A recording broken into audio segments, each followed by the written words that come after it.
Hey everyone, welcome to the 7th consecutive anti-spy bill event of the Internet Party. We should now be live on YouTube and Facebook. And today I'm really excited that we have with us an awesome whistleblower, an amazing whistleblower. Her name is Lisa Ling. She's one of the group of drone whistleblowers that we talked about with Sean Westmoreland a couple of weeks back. Lisa has been to Afghanistan and has met family members of victims of US drone strikes. She also appeared in the documentary National Bird. I watched that documentary a short time ago. Sean recommended it to me. It haunted me for a week.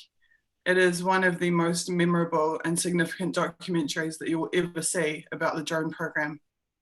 And I strongly recommend that you guys check it out.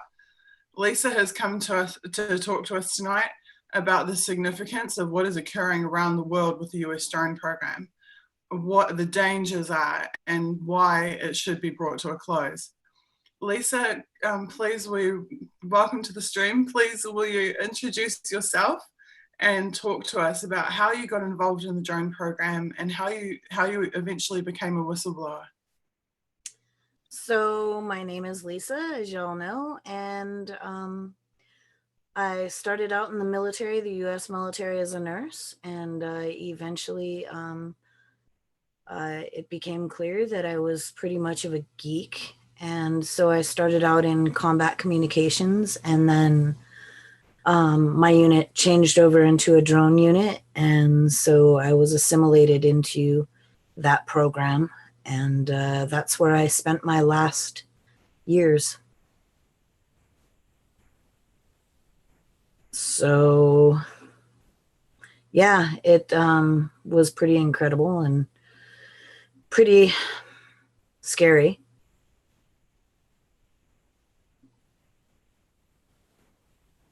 Lisa, is this was this a lifelong thing that you were going to become involved in the US military, or was this like later in life decision, or how did you come to be involved in the military? Well, basically I needed a job, and I was 24 years old, and the military came calling, and I joined. At the time, as far as I could tell, we weren't at war. It was early 90s. And yeah, so I did have some, I gotta say I had some good deployments. We went to Panama. We treated people with like end-stage tuberculosis and other things. And that was probably one of my better deployments, where we went there and we actually helped people. But something that the president at the time had said, I had thought about for a long time. He said, it's great that you're here, great that you're building schools, great that you're doing all these things, giving medical treatment and all of that.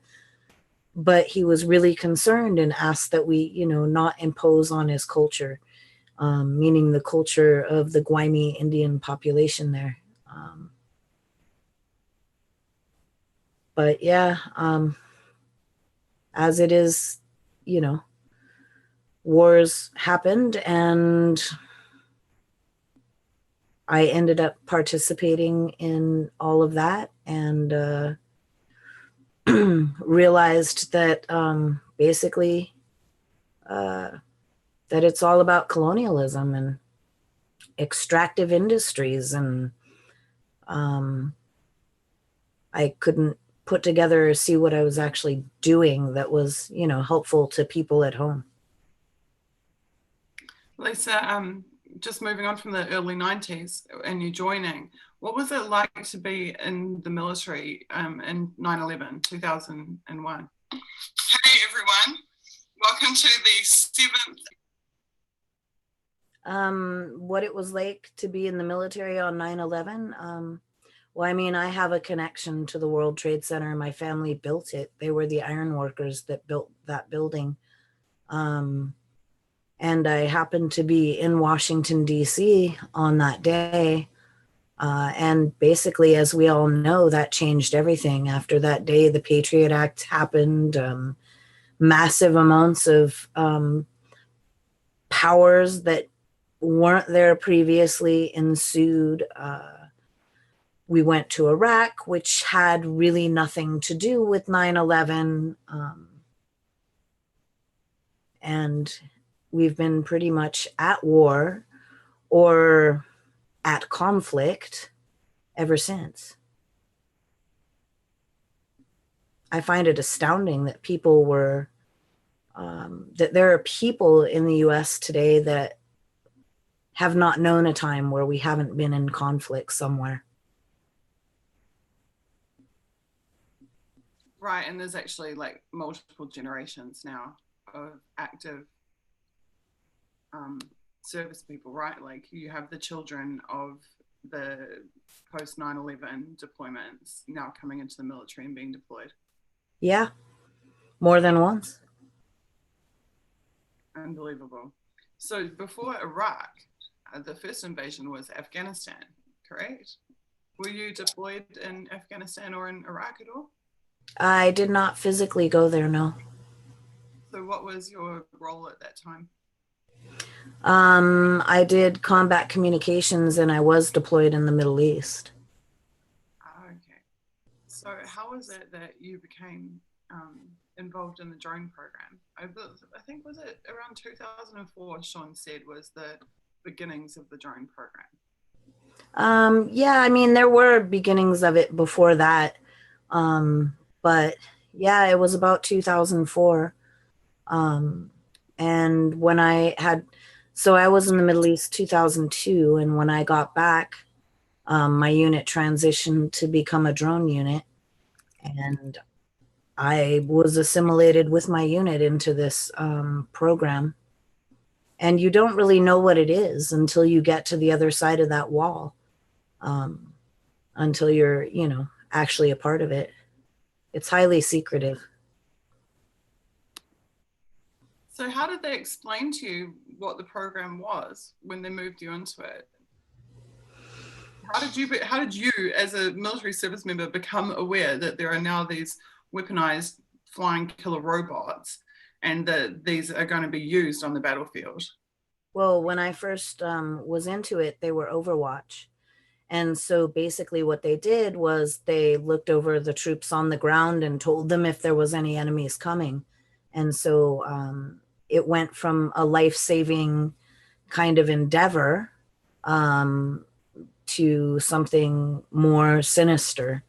I don't think that drones are ever going to go away. I don't think that technology, I've never seen a technology that we've used in warfare, from the Mayo tray to nuclear weapons to what is now called drones or UCAVs, unmanned combat aerial vehicles, completely disappear. But what my hope is that people can understand that from the ground, if you know, I mean, like, just imagine, anybody who's listening to this right now, imagine if there were a drone above you that had weapons on it, and no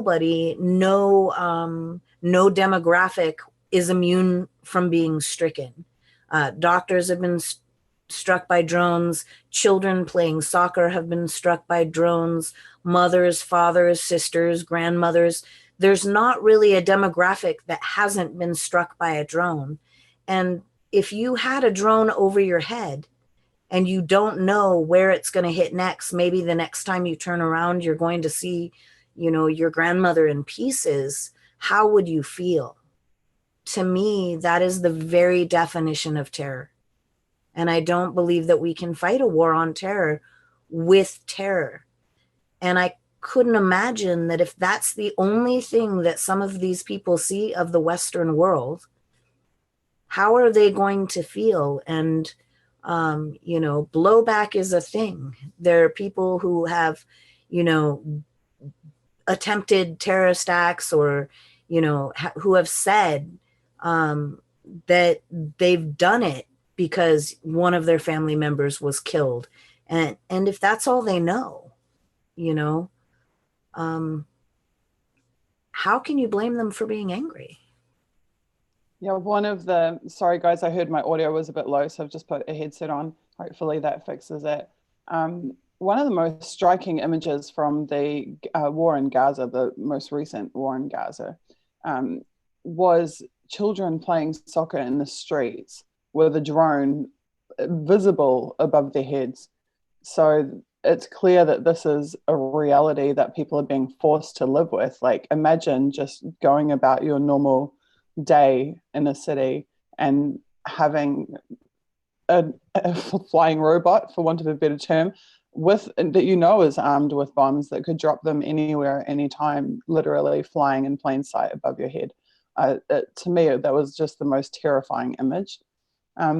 So you got involved in this program thinking that it was like a surveillance program, essentially, correct? Like, as you said, a support mission for the combat troops. Yeah, pretty much. So at what point did you realize that this was being turned into an assassination program? Basically, I mean, it wasn't like I went to work and pressed enter on a keyboard and a child was killed in Yemen. Things didn't happen like that, right? It's very siloed.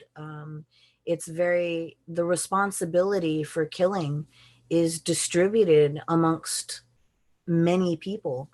And so, I mean, when I realized what I had done was when I walked out with the awards that they handed me. Before that, it wasn't like you get feedback. We found out things just the way the rest of the world found out, on the news or, in the paper or on the internet. And the one thing that really shocked me when I got out of the military is that there was this, basically this saying that they were just saying things that drones save lives. And that's what people thought about the drone program. And I don't see that. I don't believe that. I do not see how it's possible that weaponized drones are saving lives. So this narrative about it saving lives was coming from within the military ranks. Was this something that you guys were told, at work, you are saving lives, this is why we're doing what we're doing? Well, basically when you think about it, right, if you're in a mountainous region and you've got people on the ground and they're fighting each other and there's something overhead that can say, hey, there's people coming over and they have weapons and they're coming at you. Well, yeah, there's no doubt that implementation saves some lives. But once they became weaponized, the mission changes. I don't believe that you use anything that has bullets or bombs or, they are not life-saving devices. They are weapons and they are intended to kill. And so the whole paradigm completely flipped once these things became weaponized. Right. And that's where there's terms like signature strike came into play, right? Yeah, there's like a lot of different terms that you hear that are, basically on that you read in the papers and things like that have come out since then that have informed the public. And it's a taboo subject. There are so many things happening that have everything to do with this global weapons system, right? There's research facilities being built in Melbourne right now that are taking over the studies of university students. And there's Pine Gap, there's other, there's places all over the globe. So the entire system has multiplied exponentially. And, there are some things that I find really interesting. For example, in tech, the rate of return has increased exponentially. So by all intents and purposes, military expenditures should be less, not more, right? And yet, for the US, we're expending over 50% of the nation's budget on the military industrial complex. And to me, it doesn't make any sense. So I think there's probably two factors there. One is the advent of private contractors and all of these private companies, the for-profit companies, right? It's the blatant profiteering, because it's not just that they're profiteering on weapons or on the science and research. They were in Iraq, they were profiteering on forks and spoons being supplied to the soldiers. So yeah, and bathrooms that electrocuted service members. I mean, there were actually service members that went into the showers and got electrocuted. Right, because as soon as you have a for-profit company, then they have a dual motive of making as much money as possible, and therefore cutting standards and services at every opportunity. And this is something I know was covered quite extensively in Jeremy Scahill's Blackwater. I read that book, and that did a really amazing job, actually, of explaining how these contractors were taking more and more and more money from the military, but were providing subpar equipment and subpar services. Well, I mean, and then the burn pits. I mean, we haven't even begun to see what's going to happen to people as a result of that. And I mean, we could go on forever about how the people that make appointments for the Veterans Administration hospitals are the same people that build bombs that go into wars. How is that like a contradiction of, I mean, how is that not illegal? That you profit at both ends? I mean, how is that? It's definitely a conflict of interest, I'll say that, or maybe a symbiosis of interest. I'm not really quite sure where to put that one. But I mean, and most of the people in the military, I mean, like one of the reasons why people joined was so that they could get training. And what has started to happen is the contractors are getting great training and the military service members are not. So when they get out, and then, with drones, I mean, we talk about the most important people that should be speaking in this conversation are the people that live under drones. I mean, those are the voices that we should hear. And a PhD student at Melbourne University, Alex Edney Brown, she actually went overseas and got interviews from these people, and ABC News in Australia put their stories out with pictures. And I mean, these are the people that we should be hearing from. And these are the people that you've met yourself personally. So it's pretty remarkable to have someone like you who has been inside the drone program to then go to a country that has been the victim of these so-called signature strikes and to meet with those families. Can you tell us about how that trip came about? What your experience, what was Afghanistan like? Like, most people have no idea other than whatever random images they've seen in the media. And living in Russia, I can tell you that the images in the media about a country versus what the country is actually like when you're there are two completely different experiences. So tell us a bit about how did you end up going to Afghanistan? What was it like there? What were the people like there? What were your impressions that you're left with after that trip and after meeting those families? Well, I mean, I gotta say, I had gone to Afghanistan before, and that's part of the reason that I ended up in the film. But I mean, people are people. They want to have jobs and families, and people are people, and they're not, we're more alike than we are different.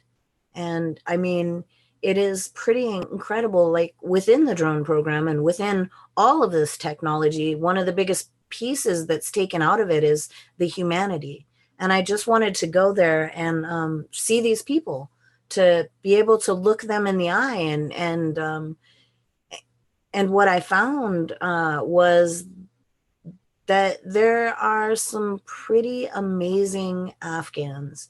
I mean, there's school, just like anywhere, there are people that teach school. They had universities, they had schools for the deaf, they had schools for the blind.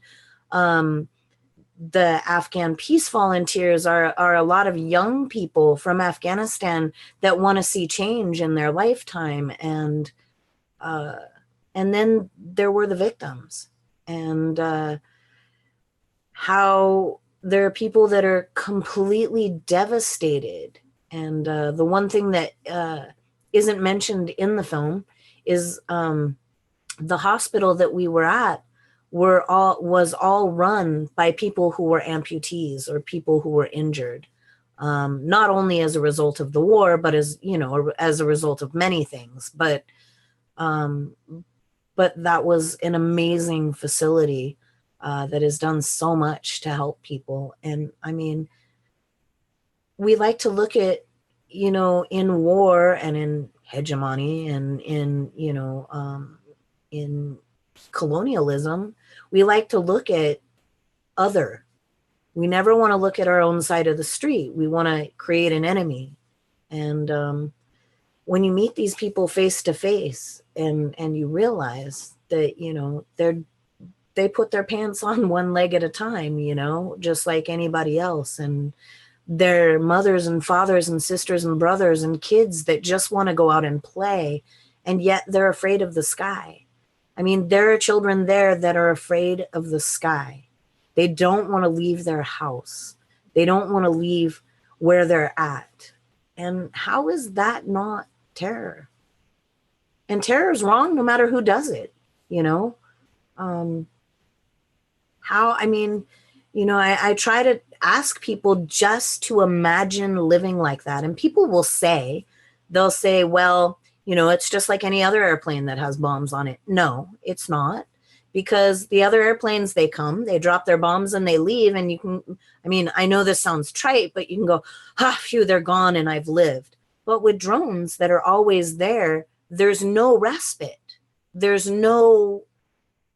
constant. And then if you don't know they're there, but you think it's just constant. And the trauma that results from that, we're not going to know the depth of that trauma for generations. We might not know it until it comes home to us. And this is the next stage, right? Which is that the things that we inflict upon other countries and upon other peoples have a tendency to come home to us and to be inflicted upon us. So thinking like this, the whole surveillance state is a really classic example of that, because the original justification for the surveillance state was that we're surveilling enemies, it's foreign nationals, foreign communications, and then we've known since 2013 that actually it's not at all, it's happening domestically. So as we have so-called civilian drones being developed and used around the Western world, and we have militarized drones now at the border, correct? In the US-Mexico border, are they weaponized drones or are they just surveillance drones currently at the border? As far as I know, they're just surveillance drones.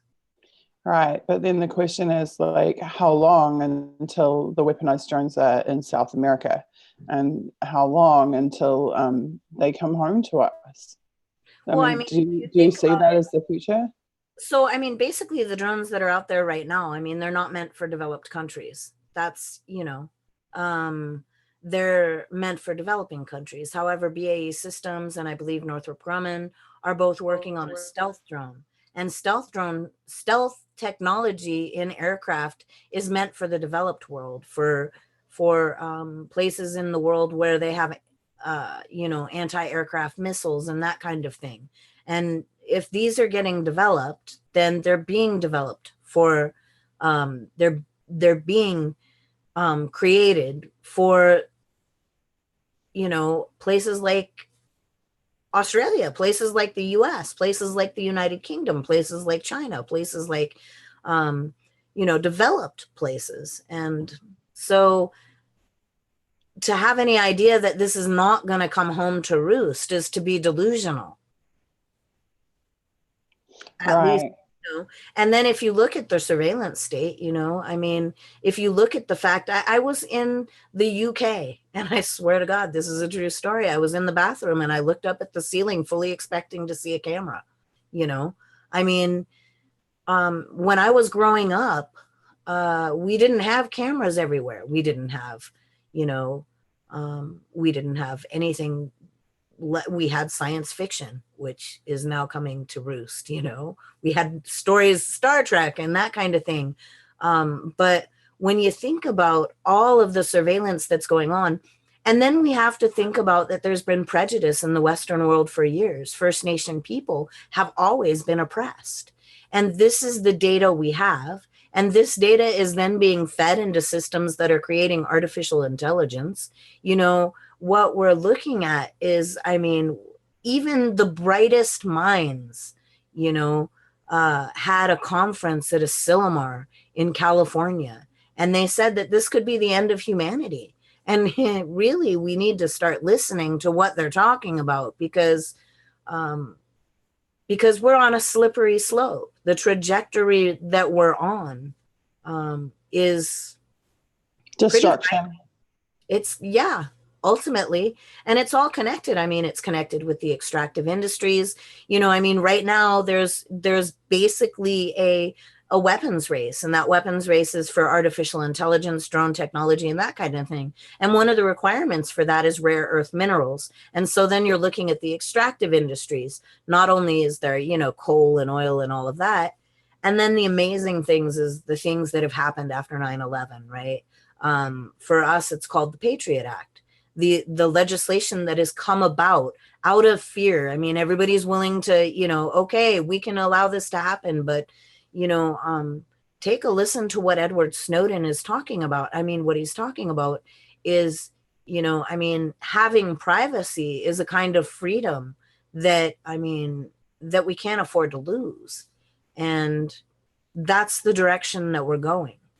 And I mean, we're going in the direction of really nightmarish things like pre-crime. Like, we're taking everybody's data so that we can figure out if they're going to think about maybe perhaps doing something. So I was having a talk last night with Sean, and I was talking to him about, we had someone come forward to the Internet Party this week to tell us about a New Zealand software development company called Hutt. And Hutt is now in Silicon Valley in San Francisco, but is in fact a New Zealand company.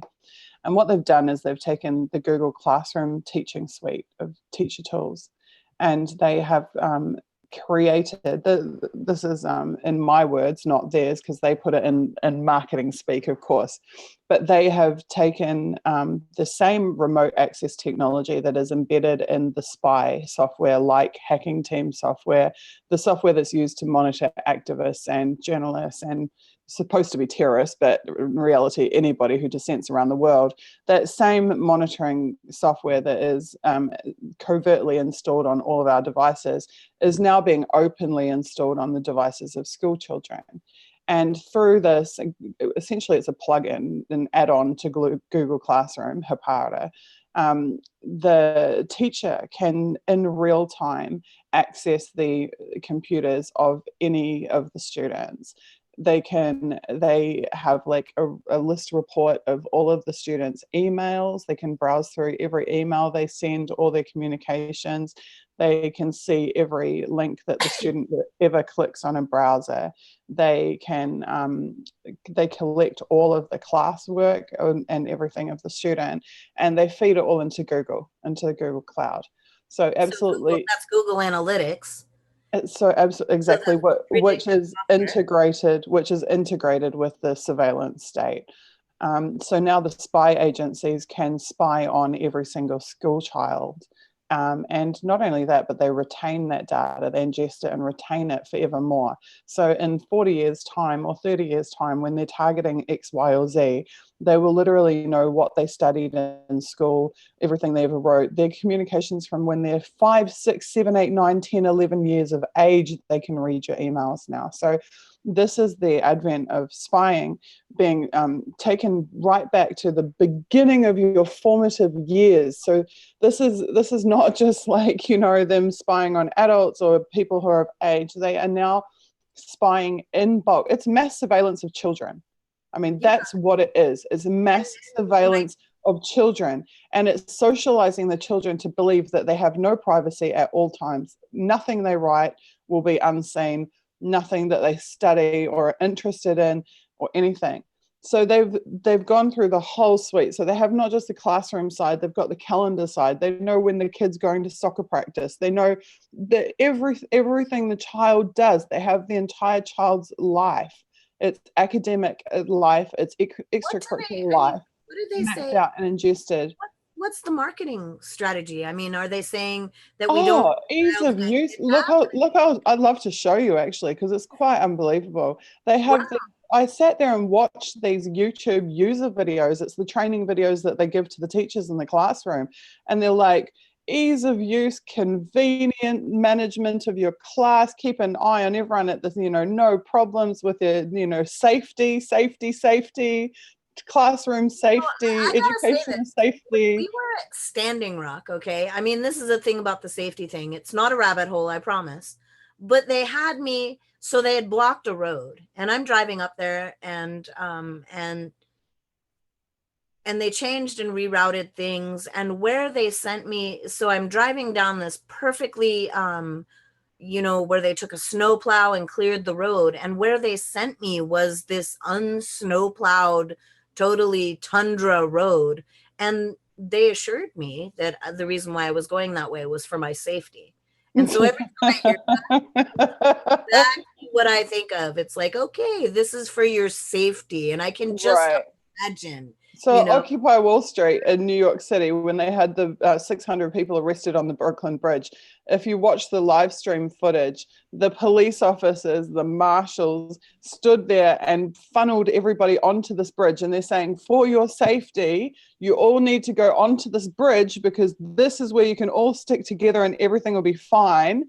And they pushed everyone onto this bridge for their safety. And then they sealed both ends of the bridge and mass arrested everyone, 623 arrests or something like this. So yes, for your safety, you can, all manner of things can happen to you. But one of the scary things is when I started going through the technical spec for the software, the configuration requirements before the teacher can even use it is for them to upload their entire classroom enrollments, to upload the entire, all of the school's administration data for the students. So when you go and enroll, I'm just going to tell all my friends who are parents, you need to call your school now and you must opt out. A lot of people so there is. So what's happening is they are actually providing parents with this privacy waiver because it's not legal. What they're doing is not legal, but they don't say this isn't legal, so we need you to sign this. They say all these wonderful benefits your child will have, and they don't mention what they're actually doing with it or the fact this data is going straight to the NSA for the rest of the child's life. Please sign here, sign on the dotted line. And the parents are like, oh, okay. Now, the thing is that the machines that they're installing the software on are actually purchased by the students. They belong to the students. And so the students' parents are being conned into the scam of signing their kids up to the surveillance state forever, as a learning opportunity. It's absolutely incredible. So, yeah, I'm gonna do some soothsaying now and fortune telling. What's gonna happen is that we are going to have the new generation is going to be super hackers. I mean, back in the day, I was raised before the internet, okay? We had butterfly phones, if you know what those are. We had to wait in line if there was more than one kid in the family, right? To actually get on the phone. We didn't carry our phones around. We weren't constantly connected 24 hours a day. So I have an incredibly hard time wrapping my mind around complete carrying around a cell phone, which in itself is a surveillance device, right? And I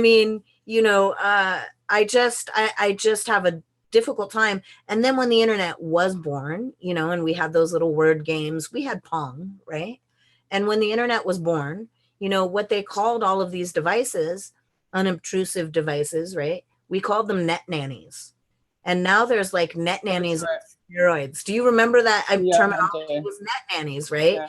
So now we've got just a boatload of net nannies on steroids. And these net nannies, with TISA and all of the net neutrality and all of this other stuff, it's you couldn't, if you wanted to live anywhere in the modern world and not be surveilled, I don't know where, you'd have to go into some jungle somewhere. And even then, There's probably at least cellular They still do antennas, right? flyovers. Yeah, they still do flyovers and satellites. I mean, I'm just flabbergasted at how, what's because, and it's so subtle and insidious that bit by bit by bit, people's privacy has been eroded, and people are kind of okay with it until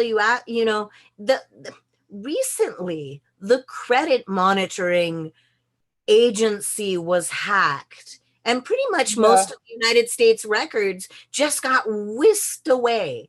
And so what happens with that, right? Now all of the people here, if they want to be completely safe or whatever, are they going to have to go buy safety software? Are they going to be able to sue? Are they, like the legislation, the laws that govern this technology are not, they're not there. I mean, we have HIPAA. Technology has outpaced the law, absolutely. And this is something we routinely see with all these legislation. So the background to this event is that we've had 5 or 6 different laws passed in New Zealand, which have further advanced spying and really they're design patterns from us. So say thank you.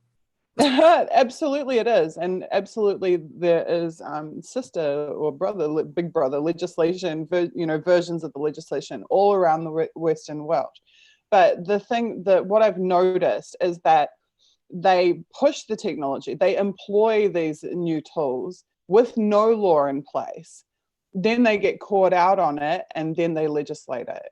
So so they undertake the activity first, and then the legislation catches up with them. And this is something this is my personal belief about WikiLeaks being called a non-state hostile intelligence service, blah, blah, blah, saying that we want to use these techniques that we would use against spies against WikiLeaks. I believe that they've been using those techniques against WikiLeaks for the last 7 years. But now they are legislating to try and play catch up on what they've already been doing in targeting WikiLeaks and WikiLeaks supporters. And I've never heard that. I mean, I've never heard that term. So being me, I'm a geek, right?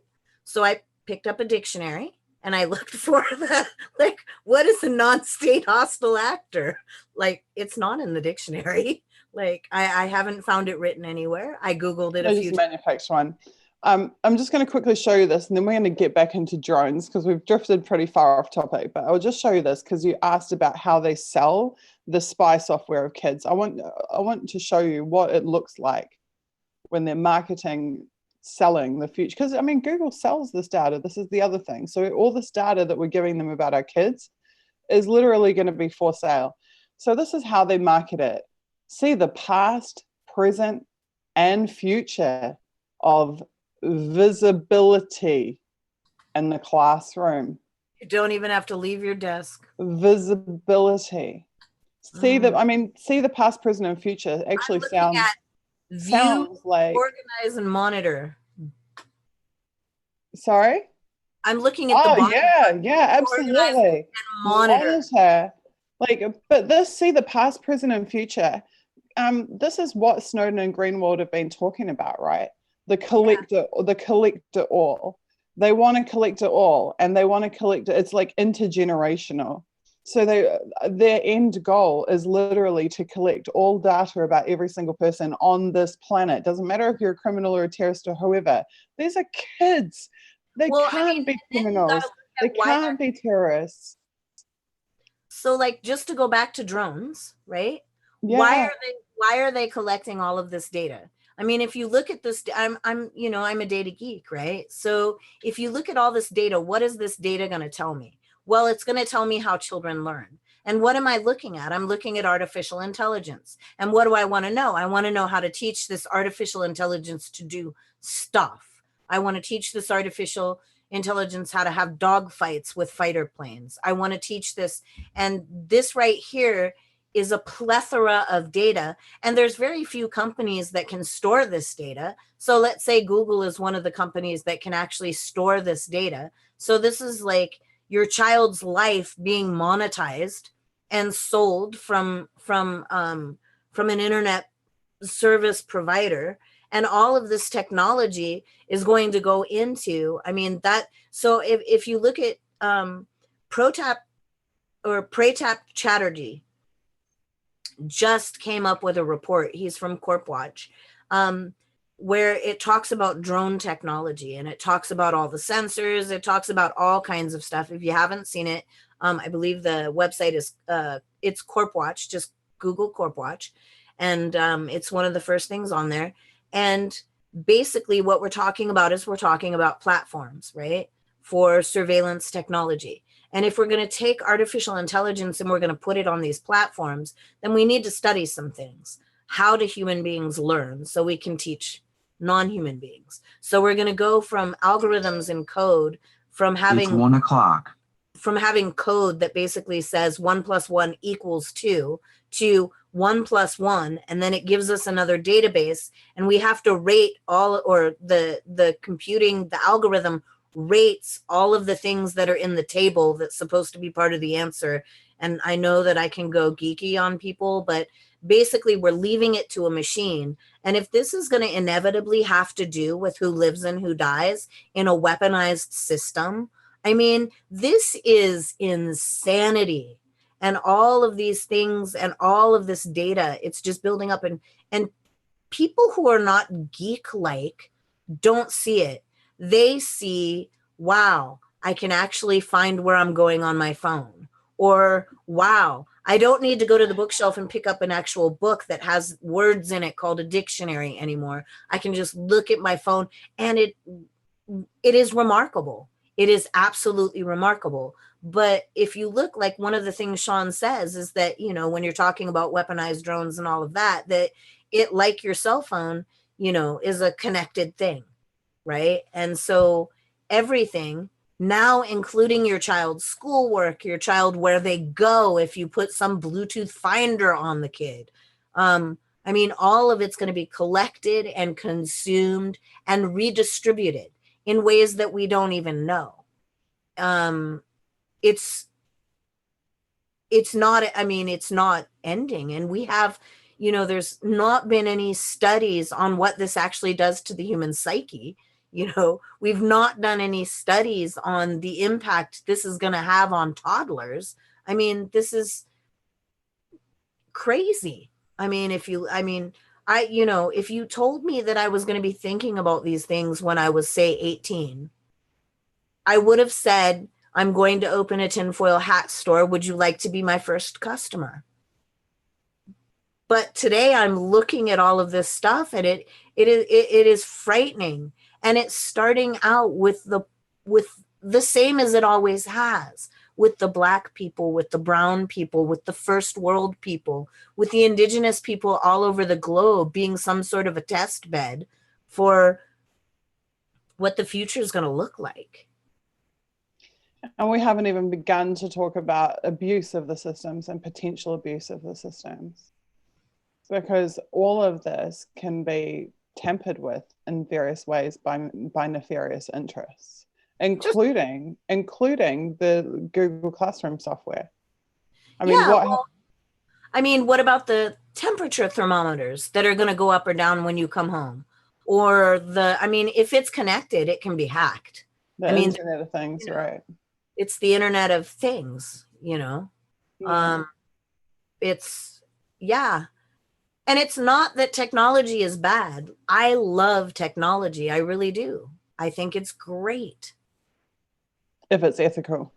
I just think that there's so many, you know, the medical fraternity has done so many things with regards to ethics.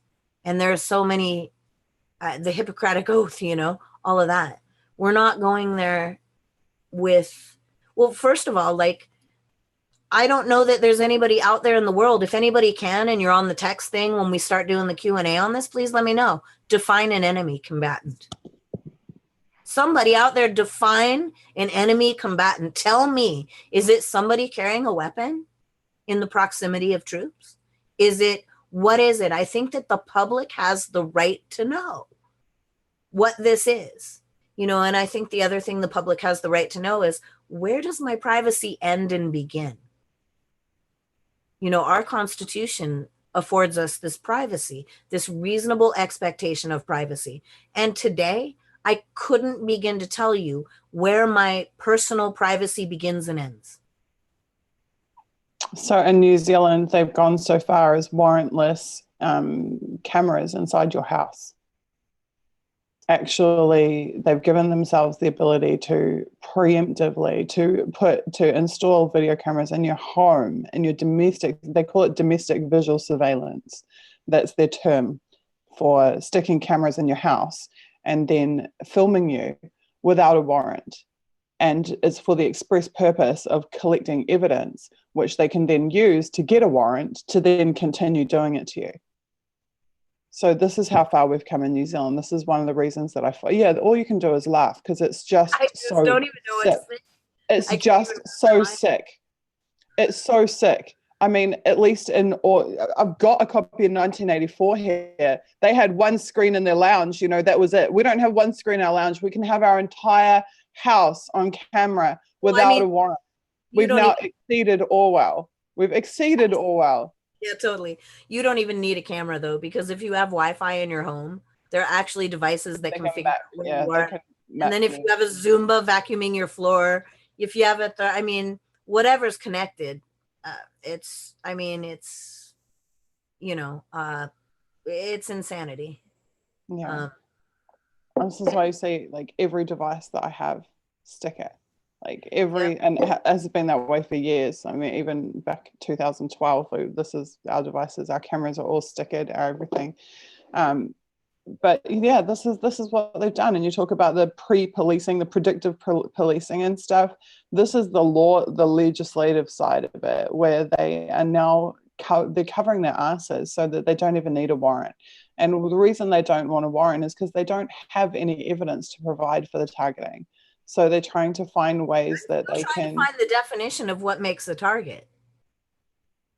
Like, what makes an enemy combatant? What makes a criminal? And this just it expands the definition. The legal definition expands and expands and expands and expands. And we've had this conversation in previous anti-spy bills, because in the laws that have been passed in New Zealand, a terrorist, literally a terrorist, like they have an anti-terror legislation, is defined as a threat to national security. And then a threat to national security is not just like someone with a bomb, or like trying to build a bomb, or trying to kill some people, or like involved in some violent terrorist group. It is anyone who threatens the economic interests of a country, which includes threats to critical infrastructure. Critical infrastructure includes corporations and private for-profit companies. So if you're a threat to a private for-profit company in New Zealand, you can be a threat to national security and therefore a terrorist. If you're a threat to the international foreign relations or partnerships of New Zealand, for example, with Saudi Arabia, who we have $1 million sheep deals with. If you are an activist against Saudi Arabia beheading children in Saudi Arabia, you could be considered a threat to New Zealand and Saudi Arabia's foreign relationship, and therefore a threat to the national security of New Zealand, and therefore a terrorist. Like, this is how they get from activist in the suburbs, like I was, to terrorist, is like by these little hops, right? I was just floored, like with the Dakota Access Pipeline, right? So they protected it as critical infrastructure, with the possibility of poisoning a river that feeds, like thousands, if not millions of people water, right? I don't understand how the pipeline became critical infrastructure, and water, which is a requirement for like living, is not critical infrastructure. It's so hard to wrap my mind around all of this. And then to go back to the fact that there are all of these innocent victims in these countries that, and there's some logical questions that one might ask that nobody's asking. For example, in the United States, we do not want to let people in, right? We want to build a wall. Not me, obviously, but, and we talk about things like sovereignty, right? And we don't know who to let in. They might like kill us or something. Well, how do we know who to drone then and not know who to let in? how do we know? You know, all of this stuff brings up so many more questions than answers. And then we want to give this technology, in the papers recently in the US, we want to give this drone technology to a clandestine agency where, how would there be oversight? So we don't have legislation that's adequate enough for it yet, as far as I can see. And any legislation that we do have that would apply any, you know, global governance, international humanitarian law, the laws of armed conflict, any of these things aren't sufficient enough. But before we make any of that sufficient enough, or attempt to abide by it and make it sufficient enough, we want to give this program, we want to give the authority and the support to a clandestine agency without any legal framework for where is this data going to be collected. I mean, obviously I'm not a lawyer. Maybe I'm just completely ignorant. Maybe these laws exist out there somewhere. And right now we're on the internet. So if anybody knows where they are, let me know. Because I've not seen it. Lisa, you recently published an article, and that was at the Daily Beast, I think. Yeah. And I think there was another one in Motherboard too, and Vice, about Sean's trip to Italy. Tell us about your article, and can you please try and, because I think both of us are guilty of like a bit of tech speech, but could you please try and put it in really plain terms? What has happened between how drone strikes were authorized a year ago or 2 years ago and how they're authorized today? Like, who is saying who can be killed, and what is the end result? 3 simple words. I don't know.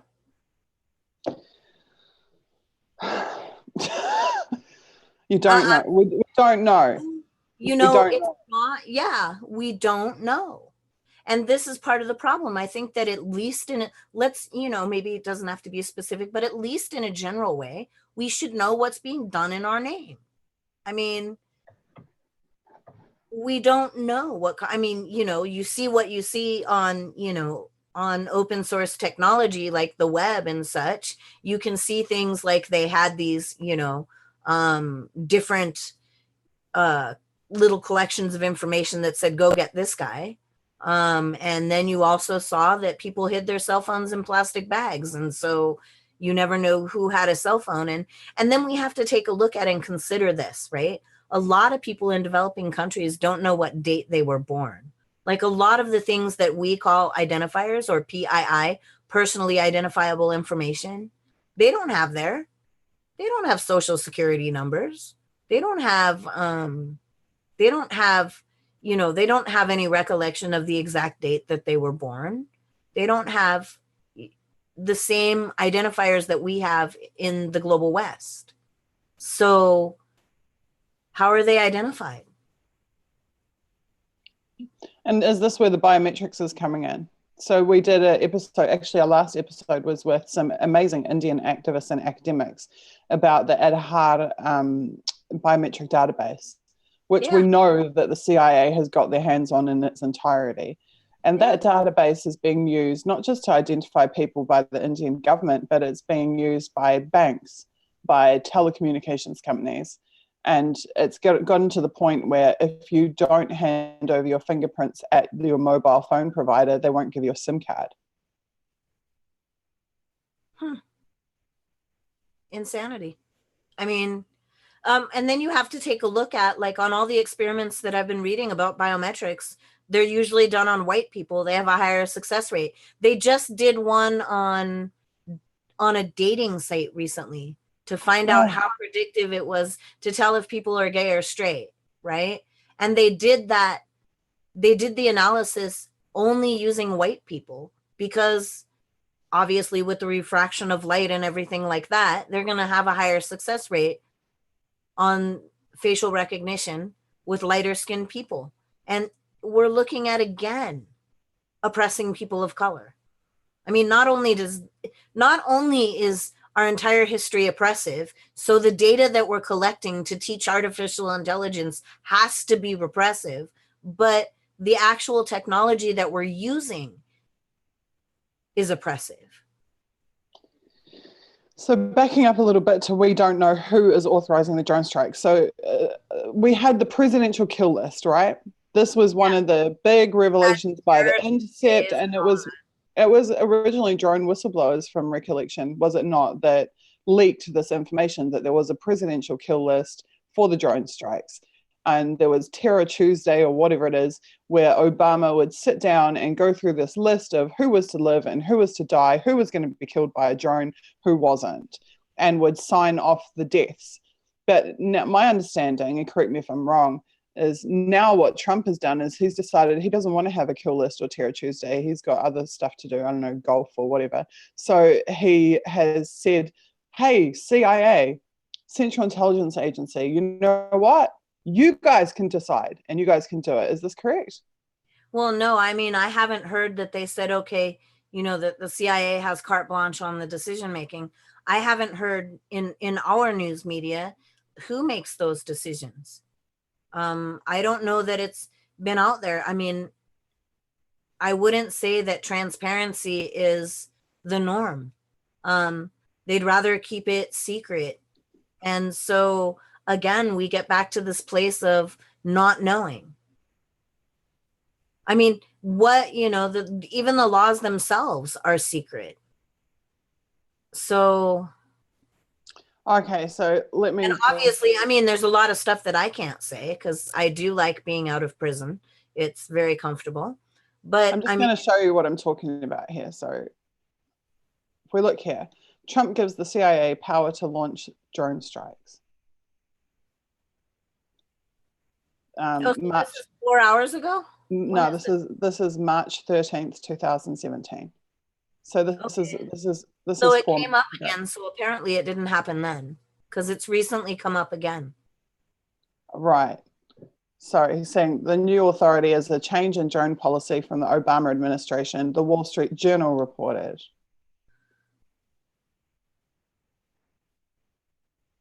Okay, so he broadened what powers? Or specifically the authorizations to perform the drone operations. I wonder if we can actually watch this video. And, you know, like, what is an authorization? He's given the Central Intelligence Agency a secret new authority. Yeah, because this is the other thing that I understood is that then there's no reporting on it. So because it's been handed to the CIA, then they have no requirement or responsibility to report on how many missions, how many people were killed, et cetera, et cetera. That's true of they're a clandestine agency, so they don't have the same reporting requirements that the military does. Right, so secret new authority to conduct drone strikes, changing if they did that on March 13th, 2017, if that actually happened, then why is it coming up again? Let's see here. So I don't think that it could have actually happened. But then again, there's no way to know.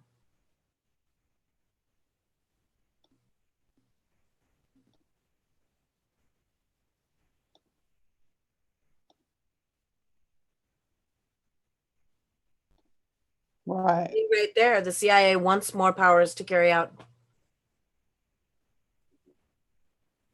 So it's not, I mean, so if you look at all this, it's not clear.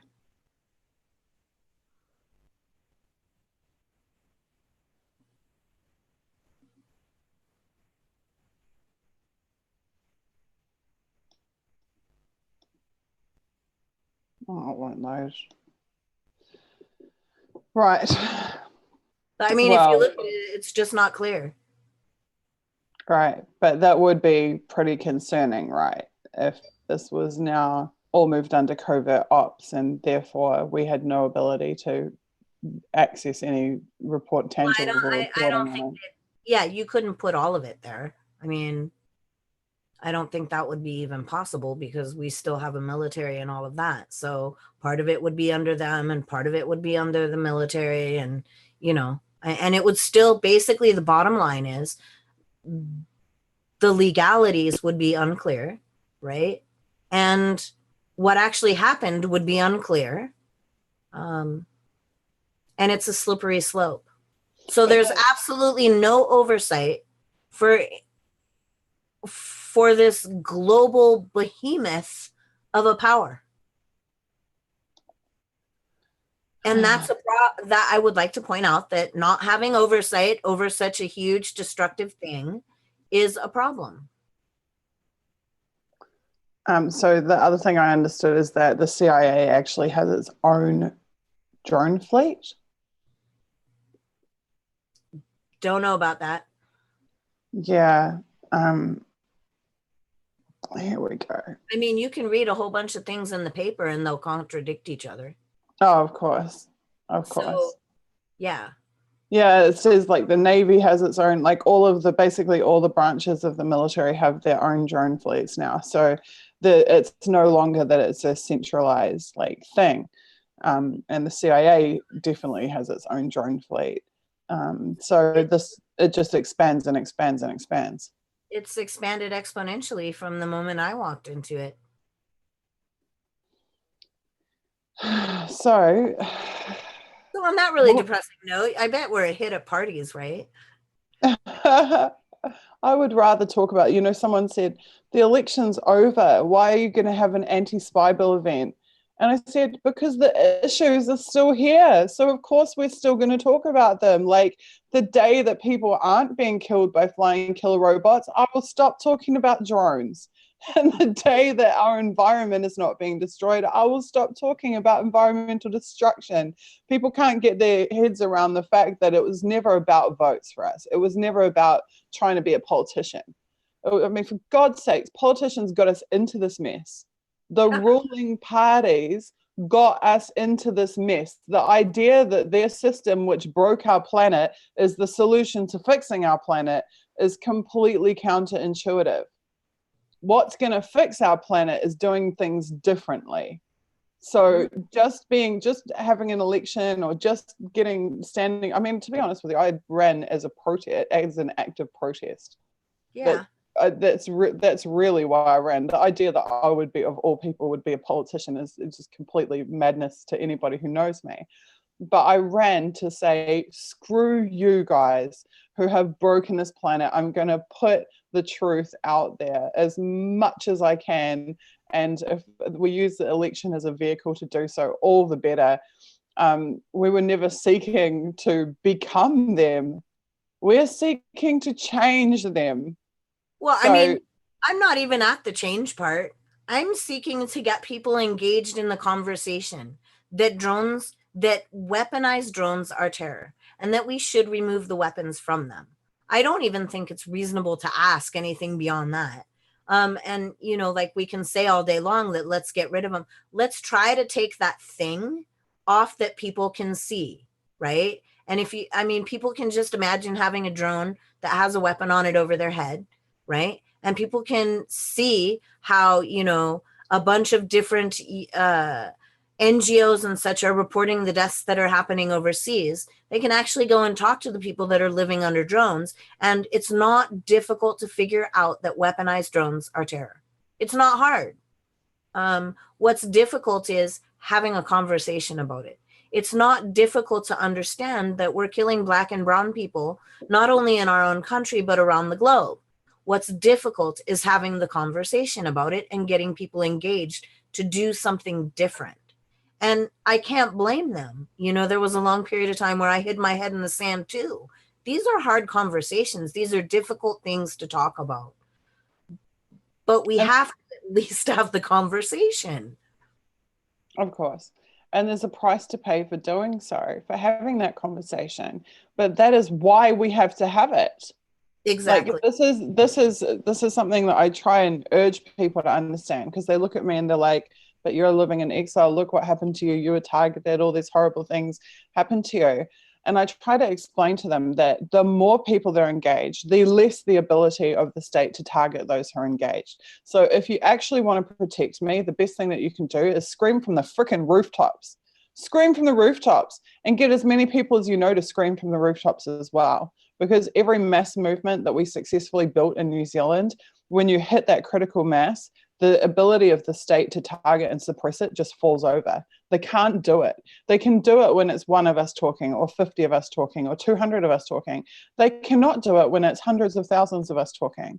their surveillance, their oppression doesn't scale. So they're collecting all of this data and then whatever else. But if they have millions of people dissenting, that's why civil disobedience is the most powerful tool that can ever be used against the state, because it has no meaningful ability to counter it. It cannot. If you have mass decentralized action, like civil rights movement in the 60s, et cetera, et cetera, et cetera, once you have that critical mass, the state cannot do shit but sit there and go, oh my God, what are we going to do about this? Like they are frozen. The Occupy movement was a classic example. You saw 2,000 cities around the world in the space of a week or 2 weeks rising up. And the state went into total paralysis for about 3 weeks. It took them about 3 weeks to work out, what are we going to do? What are we going to tell the media to say? How are we going to respond to this? And in that window of time, you can do a lot. If you have focus and if you know what you're going to do, what your objectives are, you can actually achieve a lot. So I try to explain to people that us being targeted is like the canary in the coal mine telling you that you need to get off your butts and you need to investigate this, and you need to do something about it. You need to get engaged, you need to get active. And that's what provides the protection, is the critical mass, all the people coming together. I mean, we can all agree, no matter, like, you know, you can sit there and say all you want to. Do you like Assange? Do you not like Assange? Do you agree with this? That doesn't matter. That's irrelevant, right? What is relevant is that he reported information, which is basically journalism at its most fundamental level, right? And if he caves or falls, then the snowball effect is going to have an impact on all other journalists. And the other thing is all the stuff about having the bots and all of that. You know, if we had effective journalism and there were people that we could turn to in the media that people trusted and agreed with, and they said, wow, this is wrong, then you would have, based on that alone, some sort of a critical mass, and none of any of the propaganda would have been effective at all. Well, you know, some of it may have, obviously, but you know what I mean? I mean, I think that we need to look at our own side of the street, look at what we're doing and how we're doing it. I think we've achieved critical mass in the social sphere, because that's how WikiLeaks was the #1 social influencer in the 2016 election, is that the messages are getting heard and people are able to access the information. That's step one. Step two is empowering them to do something about it and giving them avenues to do something about it, because otherwise they sit there with information overload and they don't actually have any understanding of what they can do to fix the problems. And I think the entire activist community at the moment, almost uniformly, is almost not burnout as such, but is starting to really despair about what is the future and what way do we go forward. So like the conversation is really important because it does wake people up, but we also need to have the avenues for change, because we need to have a direction. We need to have hope. You know, when hope dies, all is really lost. But hope is what we need to have. And hope, for us to have hope, we have to see that there are viable options, that there are ways that we can, things that we can do to start to reverse some of this damage. And I feel like that's where we're at the moment, is trying to work out what are those ways forward. Like, we've all spent years now raising awareness, but what's the next step? How do we start? Like, I mean, Snowden did a really amazing job of transforming his messages into a pathway. So he was like, encryption is how we're going to move forward. We're going to build technology that's based on encryption. Half the freaking internet is HTTPS because of Ed. I mean, people laud him for his brave act. They laud him for the documents that, you know, he gave to the Intercept, the information that he got out. But actually, some of his most significant achievements have been since then. They don't often get discussed. Half of the internet is HTTPS because of the Snowden disclosures. Yeah. That is a tangible change, right? But that's just one aspect, is the personal use of encryption, great. But now we see the state push back on that. They want to outlaw it. They want to this, that, and other. So what we need is more of these creative pathways that can bring about solutions. And I personally think that where the systems of government have completely failed us, like in New Zealand, that we need to ourselves as citizens begin to build alternative forms of government. So if we can't rely on the government to progress society, we have to progress society ourselves and force the government to catch up. And I haven't worked out precisely how to do that yet, but believe me, I'm thinking about it on a daily basis. Because one thing I learned it from Occupy and many times since, if you build it, they will come. If you create the infrastructure, it will be used. People are attracted to it like flies, they will come. They will come. So we need to think about, what are we building next? What systems are we building next? What infrastructure are we building next for ourselves? Things like mesh networks. Kim talks about Mega 2.0, an alternative internet. These are the things we need to walk away from the systems that have betrayed us and to embrace alternatives that are of our own creation and control. Yeah, I mean, obviously it'd be pretty, some of these things would obviously be pretty difficult, but I mean, there are some simple things like Jesselyn Radak and her program is Whisper, and she's she's my attorney, and she's excellent at keeping me out of trouble. And people can donate to it's on Expose Facts, and people can donate to her. And cryptocurrency is being pushed back on at the moment, it would appear.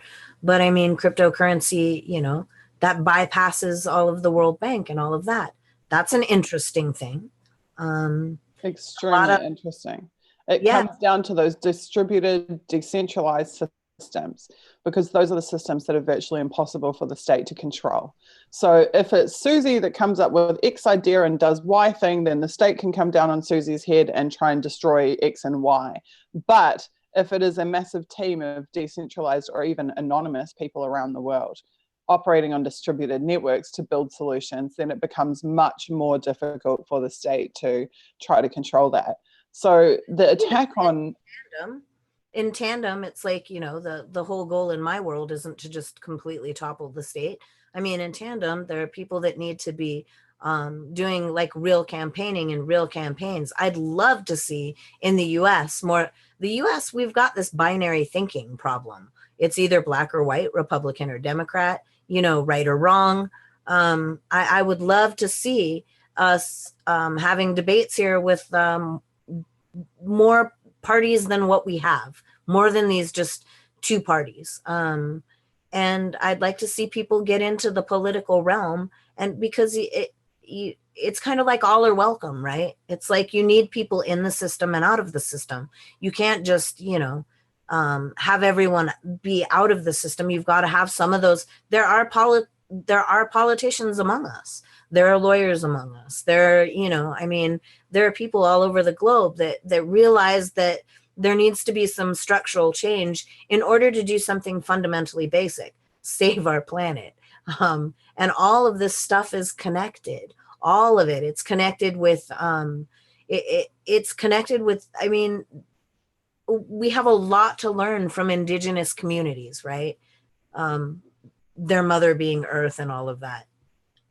There's just, there's a lot of freaking work to do. That's for damn sure.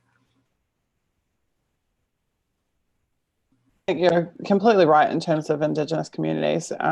They have proven that they don't need prisons, that they have methods of living together and peacefully living together and living harmoniously. And in New Zealand, we talk about kaitiakitanga, which is the Indigenous Māori term for the moral responsibility and the common sense responsibility of looking after your environment in a way which sustains life for future generations.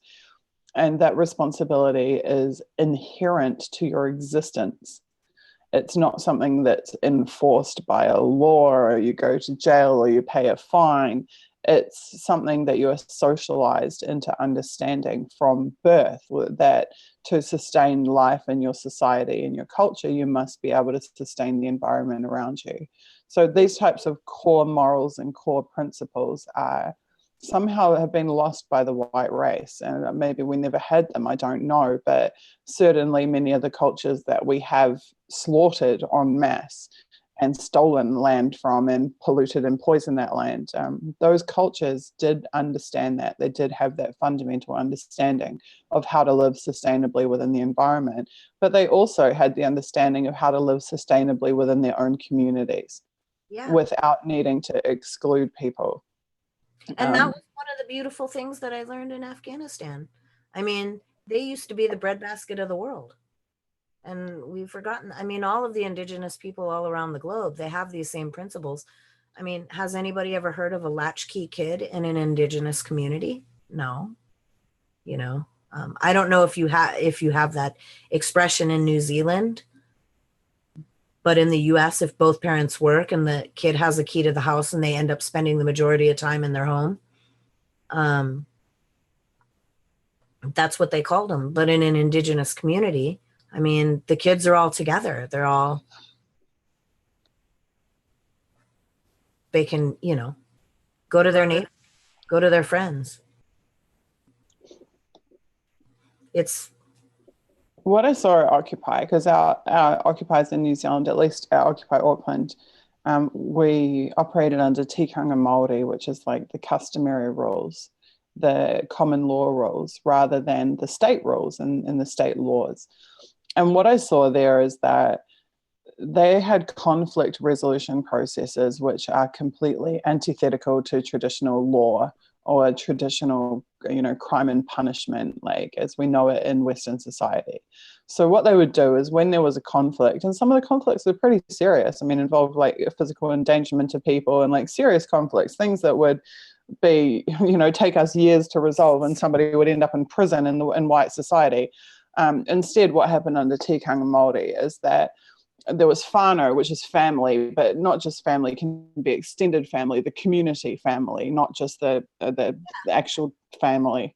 On both sides, the conflicting parties, whoever was the so-called perpetrator, whoever was the so-called victim, there was family pressure on both and community pressure on both sides to come together immediately in the immediate wake of any incident having occurred. And it was like, we would call it truth and reconciliation, but it was more significant than that because the entire community was part of the process. And they would come together and all grievances would be aired and both sides would have their full say and pour their hearts out, and the community as a whole would come up with the solution. And there was equal pressure on both the so-called perpetrator and the so-called victim to resolve it in such a way that the mana, the prestige, the self-respect and the community respect of both sides was restored equally so that they could move forward unified. Yeah. Unified. And I saw it work. I saw it work in serious, you know, things that we would hold a grudge about for the rest of our days, things that we would be violently upset about for years. I saw like be resolved in a matter of hours, and in a way that people could go on living together and living cooperatively as a result. And it didn't require police, and it didn't require courts or judges, and it didn't require prisons. And the community healed as a whole, and it was very, very open and transparent, and there wasn't the social exclusion. So after this process had occurred, both sides are openly embraced by everybody. Both sides are given respect by everybody. It's pretty incredible, because what I'm hearing out of all of this, and this is part of the issue with all of this technology and all of that, is that we've lost our humanity. And I mean, that was part of the reason why I went to Afghanistan, was because when I was in the drone program, I felt like I was losing my humanity. We were talking about things like targets, and in my own mind, I was like, wait, that's a human, or maybe it's a building, or maybe what is that, you know? And have these sanitized terms that create this other. And then, of course, it's our job to go attack the other, right? And so part of the reason why I went to Afghanistan was I wanted to meet these people. And what I found out is that they live much like what you were just explaining about the culture where you're from, right? And it always boils back down to, we are all more the same than we're different, all of us. And yet we're sitting here destroying not only the planet but each other.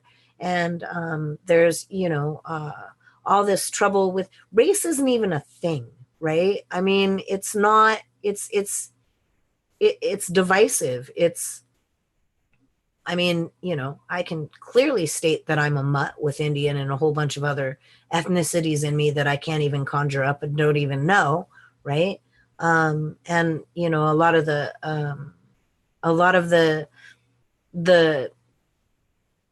complaints about, like from other communities and oppressed communities are real. They're legitimate. And we've got to find a way beyond that as well. Like, how do we stand by and be good allies? How do we, there's just so much there, but what ends up happening is that we're dehumanizing everything and monetizing it. And right. So you talk about the sanitized terms, the sanitized terminology, the language. It's a business language. This is the corporate language. And one of the things that I identified early on, I wrote a piece actually years ago called Glenn Greenwald and the Irrelevance of Electoral Politics. And that piece, and it was based on some of the language that was found in the Snowden documents. And in the language of the Snowden documents is corporate language. They talk about customers and the business and, the stakeholders and et cetera, et cetera. And you talk about, we're stripped of our humanity. That type of corporate language is the same language we just saw on that website of that technology to spy on children. Access, visibility, monitoring. Nowhere does it say, actually, we're ingesting the private data of your children and we'll keep it for generations to come. We will monetize it, we will monopolize it, and we will capitalize on it. No, it doesn't say that. It says ease of use, access, visibility. It's also, everything's like neutral. There's no problem here. Everything's fine. We have a nice website. It looks really visually lovely. We integrate with everything because it's so open and blah, blah, blah. But what it actually is hidden below the surface. And unless you have that ability to analyze it and to see what really lies beneath the curtain, behind the curtain, then it can go straight over your head. And this type of corporate speak is how humans are induced to commit horrific acts, right? Is in the interests of good business. It's good business practice. You can go to business school and learn, be taught how to obey these principles, how to speak this language. An educated person is somebody who is able to speak this language, who can sit and write a business plan filled with this language. But a truth teller is somebody who will tell the truth about what something really is, not the business speak. In Orwell's 1984, that he calls it the new speak, right? yeah, Is exactly this. It's this language that is used to cover it's like a veneer on top of the truth, on top of everything that's happening. It's like domestic visual surveillance. Domestic visual surveillance sounds so lovely. Cameras in your house spying on you without a warrant does not sound lovely because it's the reality of what it is. Yeah. And so it's all window dressing. That's all it is. This whole marketing drivel, corporate speak, news speak, it's just window dressing. It's there to make you feel better about the most horrific things that are going on and to be able to justify them yourself. It comes back to what I heard when I got out. I mean, one of the reasons why I came forward was because a dear close friend of mine actually came to me and said, "Isn't it great? Drones save lives." And I mean, I didn't know whether to laugh or cry. I mean, it boils down to the same thing. And I tend to like to keep things pretty simple. And what's true, I mean, I like to say, call things by their right name. Or water seeks its own level. Like all of these people that agree that there needs to be a change, we're all going to find each other. I have to believe that. And I mean, look, we are like two people that are, how the hell did we ever meet? I mean, So I just kind of have to believe that the people that want to make these changes, that we're slowly finding each other until eventually there will be a critical mass. And these changes will be, or we will be talked about like the dinosaurs are today. I mean, one of those there's two definitely there's definitely a mass awareness now that there wasn't before. I see this in my own family and people in my life who have no political interest whatsoever, who aren't activists. And I had a moment actually when I was still in New Zealand. I was walking down the street and there's like this like mother and daughter or something, these completely normal people just going about their business, and they're having a conversation about fractional reserve banking. And I was just like, whoa. It's like two normal people walking down the middle of my city that you would never know would have any knowledge about this whatsoever, just chatting away about like derivatives trading and the evils of the financial markets. And I'm just like, wow, holy crap. Okay. This is 3 years post Occupy. So I mean, people say Occupy didn't achieve anything. Occupy brought awareness and knowledge about the entire conversation. Exactly. It changed the conversation. And that's where everything begins. First we got to talk about it, then we got to figure out what we're going to do about it. And I mean, for me, like, it's going to boil down to the same thing. The reason why I came forward is the first thing that needs to happen is that we need to take the weapons off of drones, that terror is wrong no matter who does it. And we need to, have appropriate frameworks to put this stuff, and to really, consider what we're doing with coding and artificial intelligence, and what we're doing with pulling rare earth minerals out of the ground, and what we're doing with having, subservient nation states, follow, I mean, even that coming out of my mouth is like, what's a subservient nation state? It's like, is Australia going to do our bidding? Is New Zealand? We've had the conversation the last couple of days that countries have become brands. They're like subsidiaries. So it's like there's this conglomerate. The conglomerate is of about 128 countries or something that the United States has political, economic control over or military control over. And that conglomerate has like a headquarters, which is transnational. And it is the military infrastructure that is in control of that headquarters. It is a corporate state that exists outside of the borders of individual countries. The countries themselves have become like brands. It's like Coke and Pepsi and Fanta and Sprite and whatever else. And the problem is that those of us who are old enough to remember what our countries used to be like 30 years ago, who remember what it was like to not be surveilled and to have privacy and to have independent foreign policy and to not have war 365 days a year. We still, I wrote in one of my pieces, like, our countries exist in name and our memories only. This is what I feel like. I feel like we still have the names of our countries and we still have the memories of our countries. But our countries no longer exist as anything other than subsidiaries of this transnational corporate state. And what I see with the biometrics agenda and what I see with the drone programs and the ever expanding, drone program and the way that it's growing internationally, I see that all of these things are heading towards, they want one central database of every person on the planet. They want to be able to control every person in every country on the planet. This is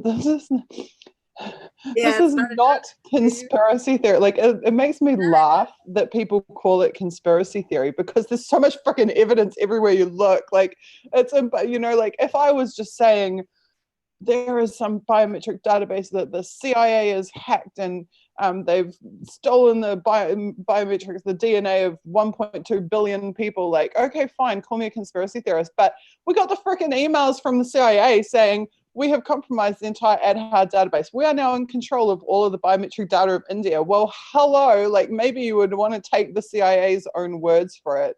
Like, maybe we can, but maybe it's not a conspiracy theory at the point at which we've got their top secret documents where they've detailed exactly what they've done So, is it just Suzie saying this? No, it's the frickin' CIA saying this on their letterhead with their top secret, blah, blah, blah, everything. Like, So, this is not conspiracy theory. So what can people do? I mean, what people can do is that they can talk about net neutrality and how it is important to keep the internet free and open. People can, sign petitions in their own countries about that CISPA. What, I don't even know what it's called anymore. They change the name every time it gets struck down. Exactly. And we have to keep our eyes on these spaces and what we can do as individuals. And we need to look at, the drone technology and all of that, and these corporations that are, even the people in the military and the people out of the military, we all agree that the contractors are not a good idea. So, there's that we can start talking about how these. We have to remove the profit. We have to remove the profit from all critical human services. So there should not be a profit margin involved in the performance of the social obligations of the state. Yeah. No matter what those obligations are. And one of those obligations need to go back to when I was younger, the news was a public service by the broadcast stations, and it wasn't for profit. It was actually a public service. And so, every night at 5 or 6 or whatever time it was, you'd get, this is what's going on in the world. Now it's 24 hours. It's for profit shock doctrine. It's insanity. But, some of the other things is also with what you guys are doing with this privacy legislation. I mean, having people discuss this and come up with, I'm hoping that what happens here can be just as an effective design pattern for what could happen here.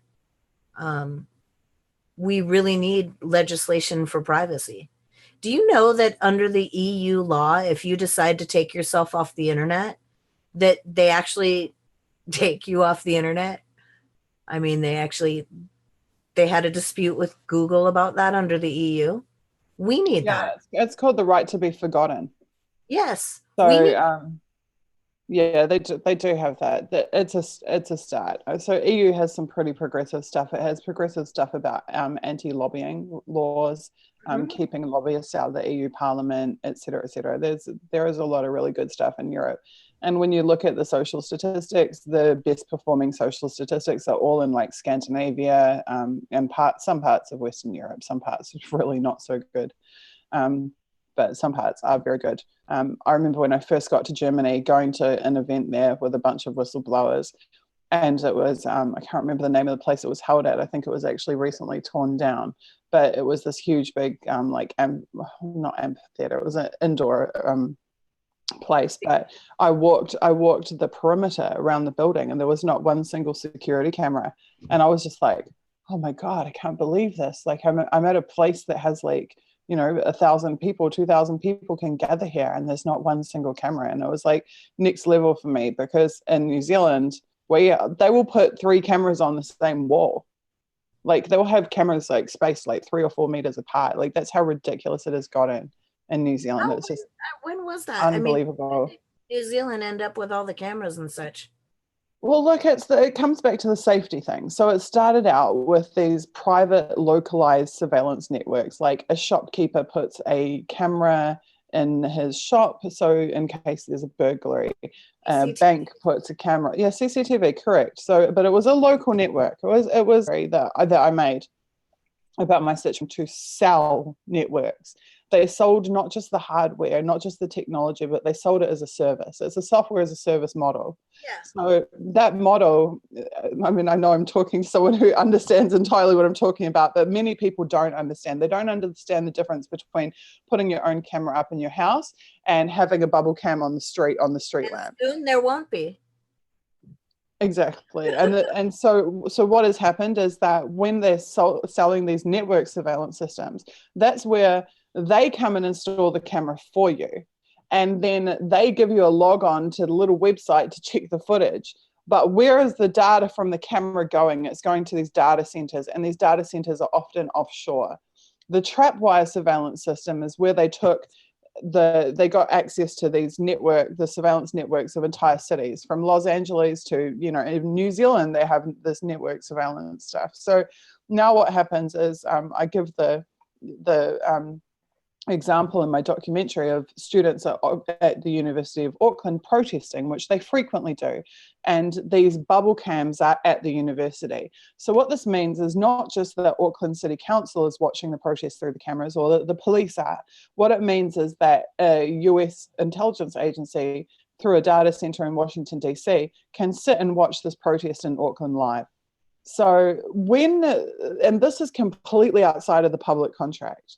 And I talk in my documentary about the fact that we never gave consent. Not only did we not give consent, it's freaking illegal for us to allow a foreign country to surveil our own citizens on our soil.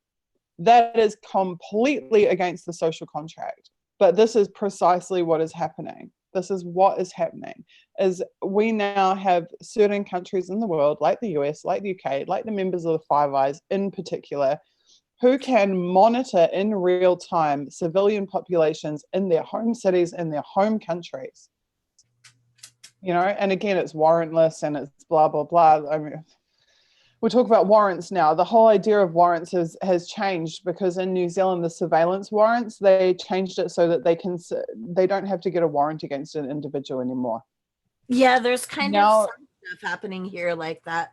They can get it against a location. They can get it against a class. They call it in the legislation a class of person. Oh, really? What is a class of person? Wow, that's intriguing. That's absolutely. We can get warrants on an Auckland University. If you're an Auckland University student, we have a warrant on you. I just started going through y'all's legislation, and it's pretty insidious. Yeah, it's disgusting. The stuff that they've been doing and getting away with is absolutely disgusting and despicable. And it's so foreign from like the 90s or the 80s, or, I mean, it's just like there are people roaming around the planet that have never lived without surveillance. Including these children whose entire academic and social histories are now being mapped. So we know for a fact that the spy agencies do social mapping of social networks. That's now going to include which 5-year-old is sitting next to which 5-year-old in which class in school.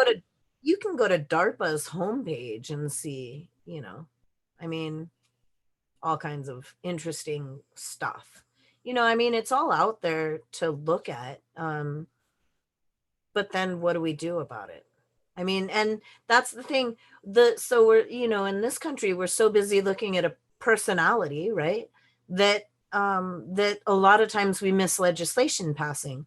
And what we can do as individuals is we could go to our own countries, our own states, legislative websites, and actually see the laws that are going through, just like what we were looking at with the drones on the internet, right? How this article said this or this article said that. I mean, we really need to comb through the actual legislation. And we really need to look at, and it's so free, and it's so time consuming. I mean, most people work 40, 50, 60 hours a week, just to make ends meet. When do they have time? It's like, the system is completely geared against you having any opportunity for change. And that's why if you want to get seriously involved in making change, eventually that change has to become your life.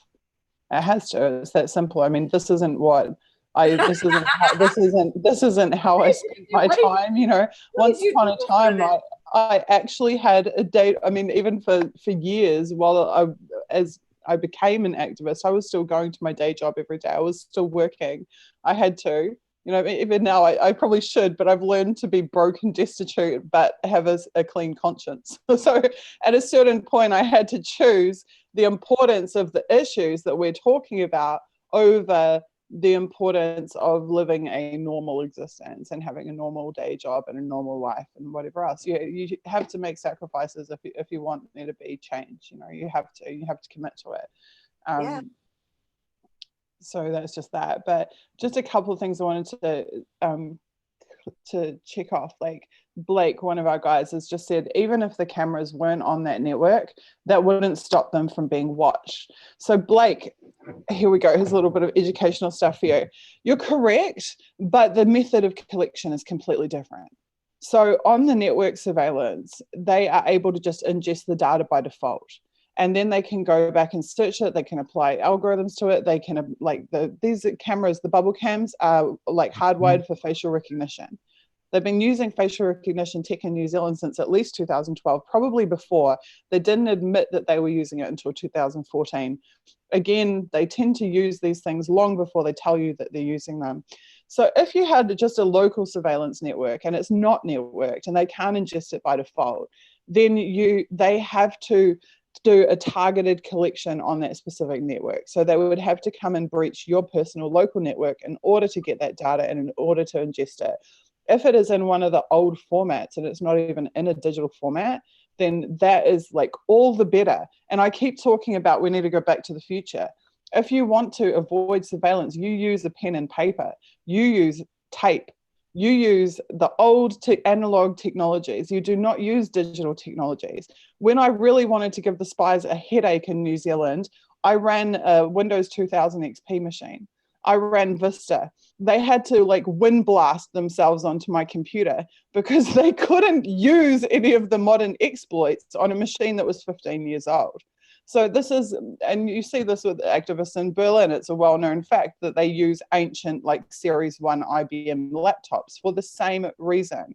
And the older the technology you employ, which is what I mean like pen and paper, the more difficult it is for them to collect on. So it's the same thing if you have the local surveillance network, it makes it virtually impossible for the mass collection to occur. And again, this is what Snowden talks about too. He's talked extensively about the difference between targeted collection and mass surveillance. So what you're doing is by having local networks, mesh networks and everything, et cetera, Blake's just asked, at the same time, are old OSs more vulnerable? Old OSs are only vulnerable to old exploits and old malware. And the old exploits and old malware are have limited technical abilities and capacities by comparison to modern tech. For example, the hacking team suite that is used to exploit all the activists and journalists' devices does not work on Vista or on 2000 XP. So they cannot get that level of cohesive collection. It won't integrate with their existing databases. Their existing databases, the class libraries, don't map to exploits from 15 years ago or from 20 years ago. Now I'm going to get the Suzie, you're talking like a geek lecture. So hold on. Here's the simple thing, right? Back in the day, we used to have hardware switches. So what you had to do and able to switch them is you had to open up your machine, take your little screwdriver or your, if you had a long enough fingernail, flip the dip switches to which close the machine, and then whatever you just did would work, right? And you couldn't do that remotely. So it wouldn't be able to be done over a dragnet, right? And so I yearn for hardware switches. Exactly. And this is why I yearn for the days of decentralized home pages where people had their own bandwidth and their Facebook page was their own home page. It wasn't on a central server. There was no central web server. There was no central repository. All the data was stored locally. All of it was administrated by the user. There was no central administrator. There was no moderator. There was no none of that. And I keep talking about going back to the future. I think that if we want to free ourselves in the future, that we have to teach people how to be their own database administrator again. We have to teach them how to manage their own data again and how to store their own data. That is the only way that I can think of. We have to take the Facebook out of the equation. We can still have a Facebook page. We can still have a page that our friends visit and they can leave comments on, and we can put our notices on and our photos and videos, but we don't actually need Facebook in the middle. We don't. In the old days, we used to actually give our communicate face to face. Yeah, even to connect with our friends over the internet, we used to give them our MAC address. Yeah. And we would dial up to their computer. Our computers would talk to each other directly, person to person. And if you didn't give someone your MAC address, they couldn't connect to your computer. If you didn't give them your homepage address, they couldn't look at your photos. So it was true like freedom of choice about who you're exchanging data with. Like this is, to me, I feel like that we have to go back to the future. It's this exactly the same thing. Moving along. So I want to cover off, since we did start this out with how you actually got involved, I'd like to cover off how it was that you left. What was your thought? I'm really interested. What was your thought process like in the lead up to leaving? How did you come to the decision that you needed to leave, that you couldn't stay in it? And then what did you do in actually leaving? What did you then do?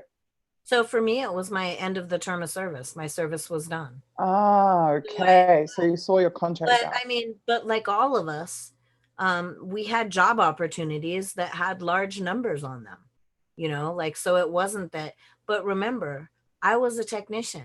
I didn't find out exactly what I participated in until they handed me my goodbye awards.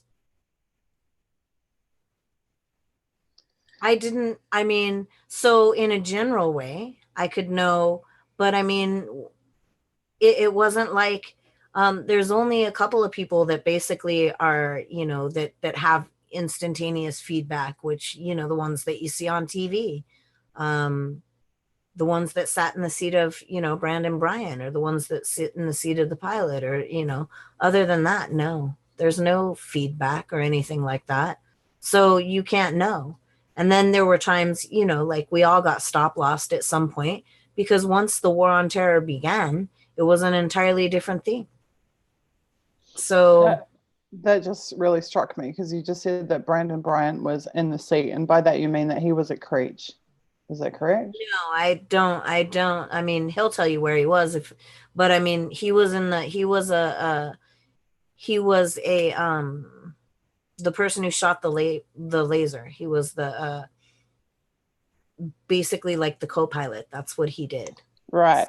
So the reason I ask about Cres is because in the National Bird documentary, they have analysts. I can't remember one of the ladies. You'll know her name. It totally escapes me now, but her story is really striking. Like really haunted me for days and days after hearing her speak, because of how deeply and personally affected she was by the things that she saw. So her job was actually to analyze the kills and to identify if they had hit what they were supposed to hit, and also in advance of the kills, to identify the targets. And there were situations where, right, and there were situations that she talks about where she was telling them, like, this is a child, and the pilots were saying, no, that's not a child, it's a dog, and going ahead and these types of things.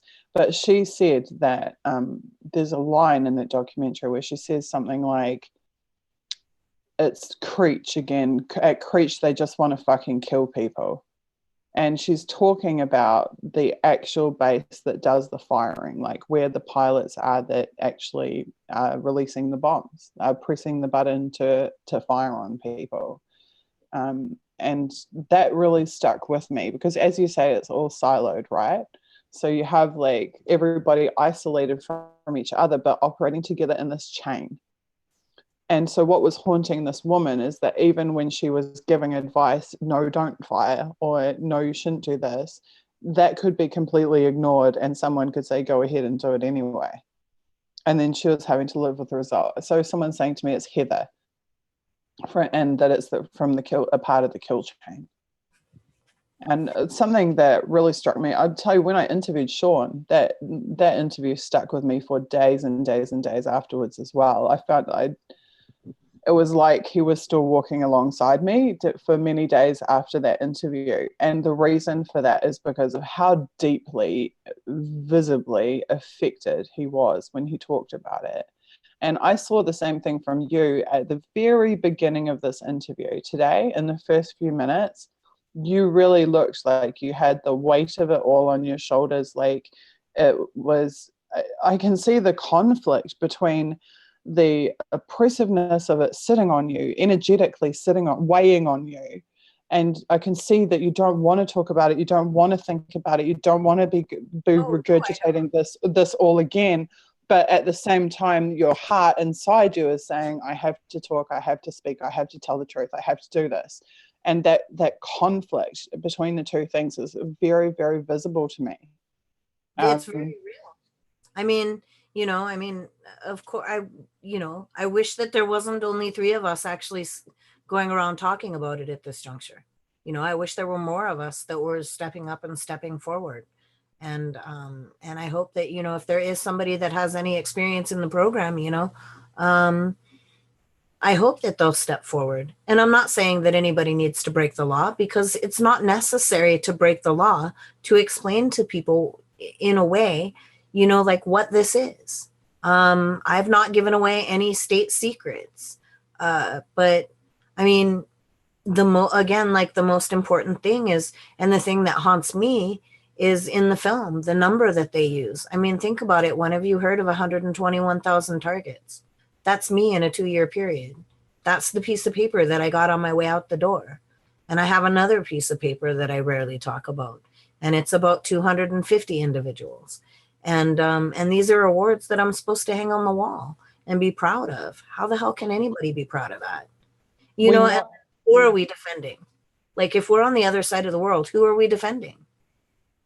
We know from the Transparency Toolkit project, which took open source data from US military vets and contractors, particularly contractors actually, that these awards that you're talking about and the statistics that is in them is a form of currency within for employers.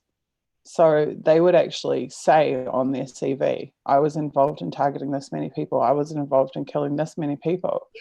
And that was one of the qualities that was sought after and looked for by the employers of the private contractors. And what they're really saying is, I have this much blood on my hands, and the contractor's going, aha, well, they're already neck deep in this, so yeah, come and work for us. I mean, That's reading between the lines. That's my analysis of it. Yeah, that's how it is. I mean, like, the people aren't even people. They're targets. So do I hate talking about that? Yeah. I didn't wake up one morning and say, oh, gee, I want to be in a film. You know what I mean? And I want to talk about this in front of a whole bunch of people and let you know that, I have blood on my hands, but I have blood on my hands. And I can't change that. There's no way that I can fix it for the people that I've impacted. There's no way to undo it. I personally think it's unforgivable. And yet, when I did go to Afghanistan, I didn't go there seeking forgiveness because I didn't think that was even possible. I mean, I don't know that I would if I were in the alternative circumstances, right? But, we're talking about humanity, and that's been completely sanitized out of the drone program. That's been completely taken out of the equation. And then when you send a drone, I mean, even, so many people, even some of the generals have said, when you send over a drone, there's like no political capital lost. You can look like you're doing something, right? And it makes war too easy for all of the decision makers. And, we're talking about a huge, immense global system. And Australia, ABC News just did a talk about the one in Australia. And it's like, this is huge.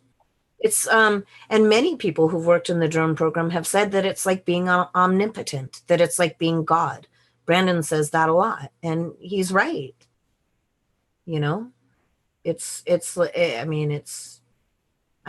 as a fellow geek, it's like having root to the globe. Imagine that, if you will.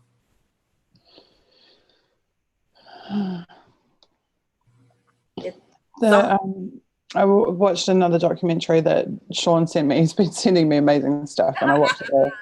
It really has. And in that documentary, it was about the war profiteers and the war industry. And there was a line there that really stuck with me. And they said that our heads of state are little more than middle management, sales representatives, business development managers for Lockheed Martin, or for the weapons manufacturers. And sent to Shadow World by yes, Einstein. absolutely, that's what I'm talking about. Huge. I would love to. I love books. That would be very cool. But that really struck me because all of a sudden, at first I think, oh, well, how can that be true? These are presidents. Presidents are much more important than a salesperson. And then I realized, oh my God, when the heads of states travel to other countries, what do? They sign arms deals. They have a photo opportunity. They announce that they're selling 50 billion, 200 billion, whatever weapons, and then they fly home. They are literally arms traders. They are literally sales representatives. This is what they do for their job. They don't fly there to end wars. They fly there to continue wars. And when that sinks in, not something you want to talk about at parties. Well, you know what? We really do talk about those kinds of things at the parties that I've been involved in, but that's probably my circle of friends, to be honest with you. I mean, it's huge. The problem is global. And unless we get a global citizenry. And it's systemic. I mean, it's systemic. This is I just spent the whole election campaign in New Zealand saying we have to end the politics degree to parliament pipeline, because this is how you become a politician in New Zealand. You go to politics and do a politics degree. You go and intern at a member of parliament's office. Basically, you learn to behave the way that the sitting parliaments already behave. You develop the same relationships they already have. You learn the same practices that they engage in. You learn what not to say, which is what they don't say, and what to say, which is what they say. You are socialized into being exactly the problem that has led to all of this. And so what I'm saying is that we need to break that chain. We need to break the chain of like where people come from and where they end up. We need to take people who come from somewhere completely different and put them in the seat instead.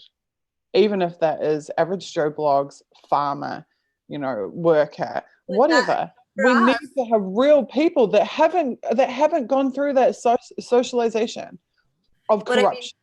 So if you look at the historical documents, right, aside from landowners and oppressing people of color, there were some decent things about it. The government was not supposed to be a career. It was supposed to be a rotation. That also the same as when you were talking about Indigenous people, that obligation, it was supposed to be similar to that. And now it's a career. So, I mean, I think that term limits is a viable goal. I don't know what the term limits are like in New Zealand. There are term limits? There are term limits? There's no term limits. I don't know anything much about the New Zealand. There's no term limits. Studying so much about there's so much data. It's insanity. But yeah, and the thing is that that rotation is important. Yep, that's really cool. That's something that was utilized to occupy. It fell over in the end, but it was supposed to be utilized to occupy. It's something utilized in many cooperatives as well. And I think cooperatives are a really important step forward in terms of developing business and society. Okay, we are way over time. I could sit here and talk to you for the next 8 hours, except then I'll just have a whole bunch of people telling me my damn videos go too long, which is an existing problem already. Let's take some Q&A, guys. Do you want to ask everybody what they want to know from Lisa? Anything that they want to ask us, and we'll go ahead and answer them. That would be awesome. So just one other thing I want to quickly cover off is you brushed on it against this topic, but that is the way that we've been, we in the activist community, as well as we, the general populations, have been yet again successfully divided and conquered by traditional politics. But you described it as the Democrats versus Republicans, the left versus right, the right versus wrong. Occupy was the 99% against the 1%. And that was the critical mass. That was the basis for the critical mass, was that everybody is welcome, everybody is included, except for literally the arms manufacturers and the polluters. And we were very, very clear about who was the enemy and who wasn't the enemy. And now the enemy has become the Republicans or the Democrats or, and this has split us into like what I call like the 40%, the 40%, the 13% and the 7% instead of the 99%.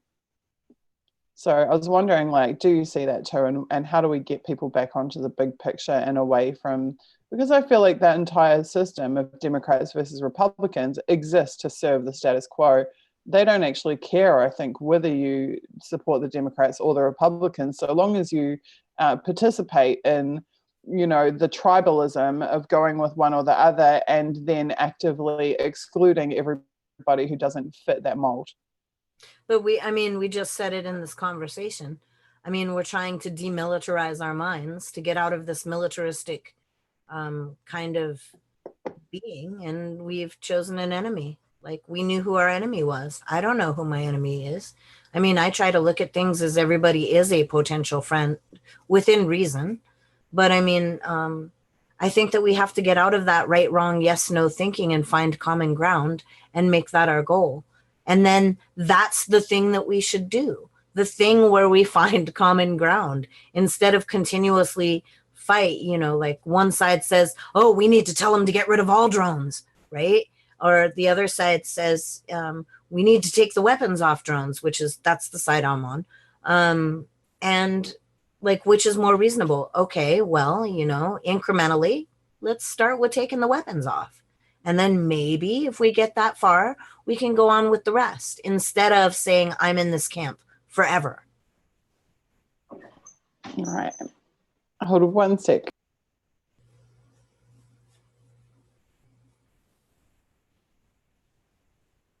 So do I get to see all these questions? So we should have Blake. Oh yeah, Blake should magically appear any minute and ask you. Let me turn my video on. Cool, mine's going off because I'm going bathroom. I'll be right back.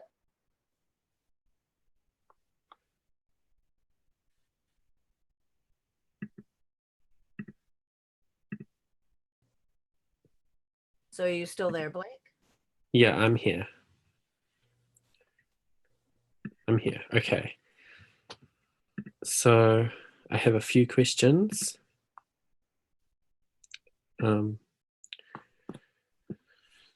Poet writer is this person's name, and they ask, how did the USA change the international law to enable the use of these remote-controlled machines with the ability to kill people? Did they change the law? I'm not sure. I'm sorry. I'm just reading the question. No, I don't think that the law of armed conflict has changed, or that international humanitarian law has changed to my knowledge. And those are the legal frameworks that govern countries that we're in war with and not in war with. Okay. And continuing that, he asked, what are the United Nations doing to resolve these international breaches in the law on this scale? How can they sweep it under the rug? If no one is responsible for their actions, where does this end? That's the problem. Yeah. That right there is identified as a problem. And if you look at the way the United Nations is right now, who basically, there's 3 countries that can really do anything about it. And it's scary. Okay.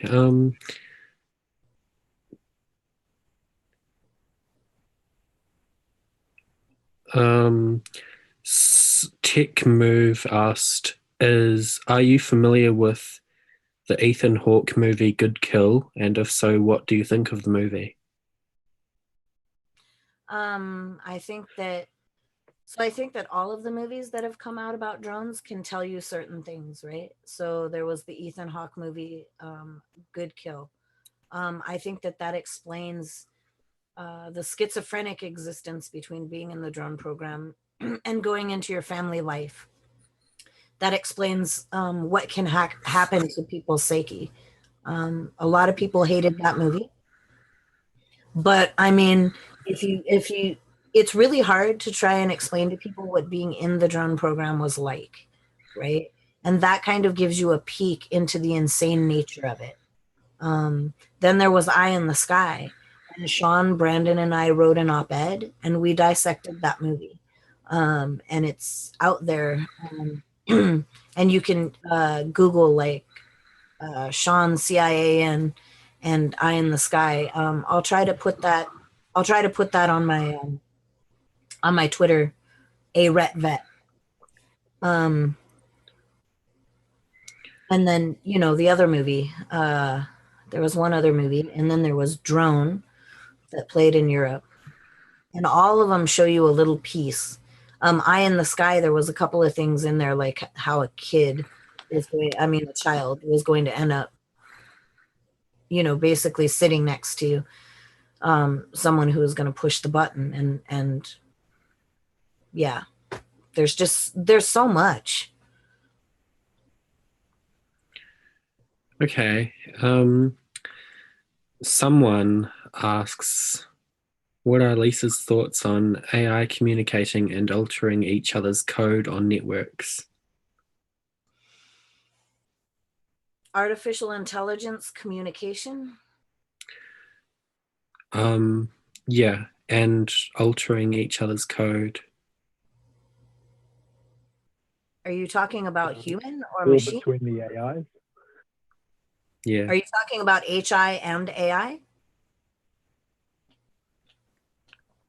The AI altering the other AI.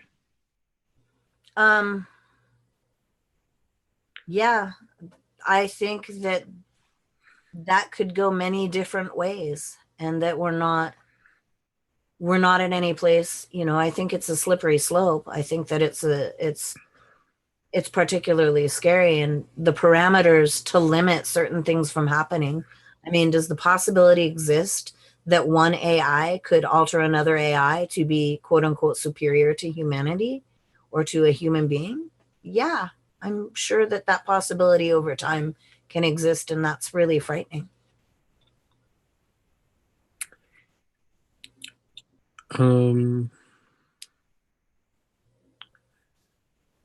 Luke asks, Lisa, what drives / informs your fearless sharing of this info?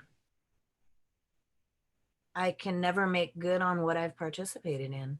I mean, I owe it to, the victims of the program I was involved with, to help, to be an ally and to help their voices be heard as much as I can. I mean, how could I not do it? The thing that amazes me are people like you that weren't involved in this program that actually talk about it. Okay.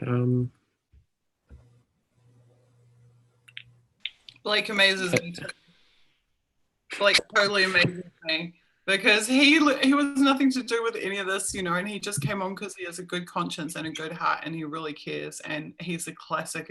Sorry to just interject in the Q&A, but he's the classic example that there are good people out there, and if you give them the opportunities and the pathways to be a part of the conversation, that they do step up and do it. And I know somewhere out there is millions of Blakes, and we just have to reach them and give them the avenues to get on board. And I'll disappear again, but yeah. There's only one me. Blake is awesome. There is only one Blake, but you are a really great example of somebody with a good heart and a good conscience who has gotten involved. So. Independent Outsider asked, what is the Internet Party's plan to fund and aid those in need due to disasters or weather events? I don't know the answer. Sorry, Suzie. Okay, so our plan, because I'm actually a really big believer and that our military can serve a positive role in disaster relief. And particularly in New Zealand, because we have like high alpine, like life-saving, equipment and people who are experienced in that, we have a great ability to serve the world in that capacity. And when we had the Christchurch earthquakes, which leveled an entire city of New Zealand, rescue workers came from all around the world, literally planets all over the globe to help us. So part of the agenda for Internet Party in terms of demilitarizing and our involvement in the legal wars around the globe, I don't know, I should probably plug my headset in again, but was that we actually believe that we should repurpose our military, especially given the prevalence of these massive disasters happening everywhere. That our military should be repurposed to become either a civil defense force in terms of the tsunami risks and earthquakes in New Zealand, but also in serving the global community. Sorry, I'm just gonna plug this in. Yeah, I think it's all about priorities. Definitely. They want to save lives. There's plenty of lives they can save, right? And that money can be put to much better use in saving lives, genuinely saving lives, than in participating in bombing campaigns around the world. So I think we repurpose our military infrastructure. We don't need to be buying old fighter jets. Fukushima was like the classic example. When Fukushima happened, we should have had the top specialists from every country in the world flocking there to do something about it. All of these robot technology and everything else, use it for Fukushima. I'm 100% behind that. Like Lisa said, she's not opposed to technology. I'm not opposed to technology if it's for ethical use. Fantastic. Build robots and send them to Fukushima. Use them for the cleanup. Use them to save lives. Use them to help people. For God's sakes, don't use them to terrorize people in third world countries as a part of illegal wars. So that is what the Internet Party believes. That would be my response to that question, is that absolutely we should repurpose our military, our Air Force, anyone else, even our reserves, to support people in disaster zones. And that would be a legitimate use of the military, in my opinion. Quite a broad one from Paul McGee. What is coming in the future with drone technology? Well, BAE Systems, a lot of this you can find just by looking up the corporations like Northrop Grumman, BAE, because they really want to tell you these great things that they're doing, like inventing a stealth drone for first world countries, and doing different projects for different ways in how to kill people, how to spy on people. But the drones that they have out there in the world now are for developing countries. They're not for developed countries. It isn't till we, and I say we, not, like in agreement or anything, but it isn't until the Western world develops the stealth technology, the artificial intelligence technology, and full autonomy. Where we're headed and where we want to go is full autonomy. And then once we get to the place of full autonomy, why the hell would we stop having wars? That was depressing, but we no longer send as many people. We no longer see the coffins going home. So we no longer have as many conversations about how these wars are bad.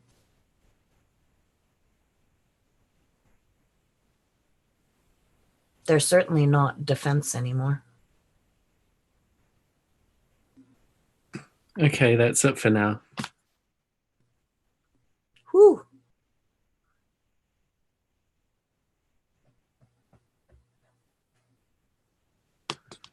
Awesome, Blake. Thank you so much. Okay, so basically, I really wanted to do Operation 8 and Waihopai Spy Base. So that is on the agenda for Anti-Spy Bill. Hopefully it will be next week, Anti-Spy Bill 8. Operation 8, for those of you who don't know, was the largest so-called anti-terror operation in New Zealand. It was undertaken to justify the existence of the post-9/11 anti-terrorism legislation and budget and spending in New Zealand. So what they did was they took a bunch of pro-sovereignty Indigenous activists and they declared that they were terrorists plotting some terror campaign against the New Zealand public. Of course, it turned out that wasn't the case whatsoever. Unfortunately for the police, they had engaged in a bunch of illegal surveillance that was outed in court, and subsequently the activists who they'd wanted to put away for decades under these terror laws were bailed and eventually got out on, with very light so-called punishments instead. And it became the most expensive legal debacle in New Zealand police history, cost millions of dollars, got no results, and was a giant, massive press failure in terms of the appearance to the New Zealand public, who discovered that these anti-terror squads were actually up to no good whatsoever. So we would like to we intend to talk to some of the activists who were caught up in that sting, and hopefully also one of the lawyers who was involved in outing the illegal surveillance of those activists. So for those who did see my comments last week that we were intending to cover Op8, we still are. There is a couple of wonderful documentaries that are available free online.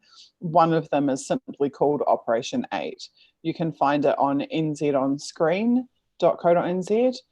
If you look up Operation 8, NZ on screen, you will be able to watch that documentary and hear from the people who are involved and see what happened to them. There is also a documentary called The Fifth Eye, which is made by the same people who made the Operation 8 documentary. The Fifth Eye is about Waihopai Spy Base, which is the New Zealand spy base, which is, we know now, involved in many of these targeting programs, including drone targeting programs and the mass surveillance programs in New Zealand. It was the subject of the GCSB campaign, which was a mass movement against New Zealand's involvement in the Five Eyes and in mass surveillance. And it ties in with a lot of the Snowden revelations about New Zealand's involvement in mass surveillance in 2014. So we intend to talk to some of the people from the anti-bases campaign or similar groups that are involved in protesting Waihopai Spy Base. And this, of course, is the New Zealand equivalent of Pine Gap and there are several Australian surveillance bases which are also involved in drone targeting and analysis and in mass surveillance in Australia. In our first episode of Anti-Spy Bill, we heard from some of those activists who have been protesting exactly the same things, but on Australian soil at the Australian spy bases. Okay, with regards to the actual anti-spy bill drafting itself, Blake and our social media team, can you guys please circulate the link to the anti-spy bill? So there are a couple of things here. First of all is that this bill is just getting longer and longer and longer in terms of the principles and the things that it needs to address. We are now going to have to add all of this hapara nonsense about these kids' entire academic histories and social networks being ingested into the Google Cloud, and thus the spy systems eventually no doubt ending up in the Utah data center alongside everything else that's collected about everybody on Earth. That's now going to have to be addressed in this bill as well, because as Lisa and I were discussing earlier, we have discovered that now New Zealand children, Canadian children, and United States children at elementary schools, at middle schools, and at we call it primary and intermediate schools, and at high school are already having all of their academic data, including their emails, their communications with other students and with their teachers, their browsing histories, all of their class and academic work, their calendars, and in fact, the enrollment data of their entire schools and academic institutions ingested directly into these Google Clouds and Google services, and therefore going straight into the government to be stored forevermore. That is now going to have to be addressed in this bill as well. However, we need to progress this bill because I talked with Kim a few weeks back about how we already know that the next project we want to work on is a digital Bill of Human Rights. So this is taking the Bill of Human Rights and updating it for the 21st century, making it specifically about technology and human rights in this current day and age, which is desperately overdue for there to be an initiative like that. To do that, we want to engage with all of the major privacy and tech activism institutions worldwide, and we envision that project is going to take us at least 12 months. So what I'm going to do with Anti-Spy Bill is we are going to stop doing the drafting online because we've now got all of the principles and everything. what I'm going to do now is reach out to New Zealand Law Society and to some of the other interested parties who have put submissions into the government in opposition to these bills. People like Tech Liberty New Zealand, the New Zealand Human Rights Commission.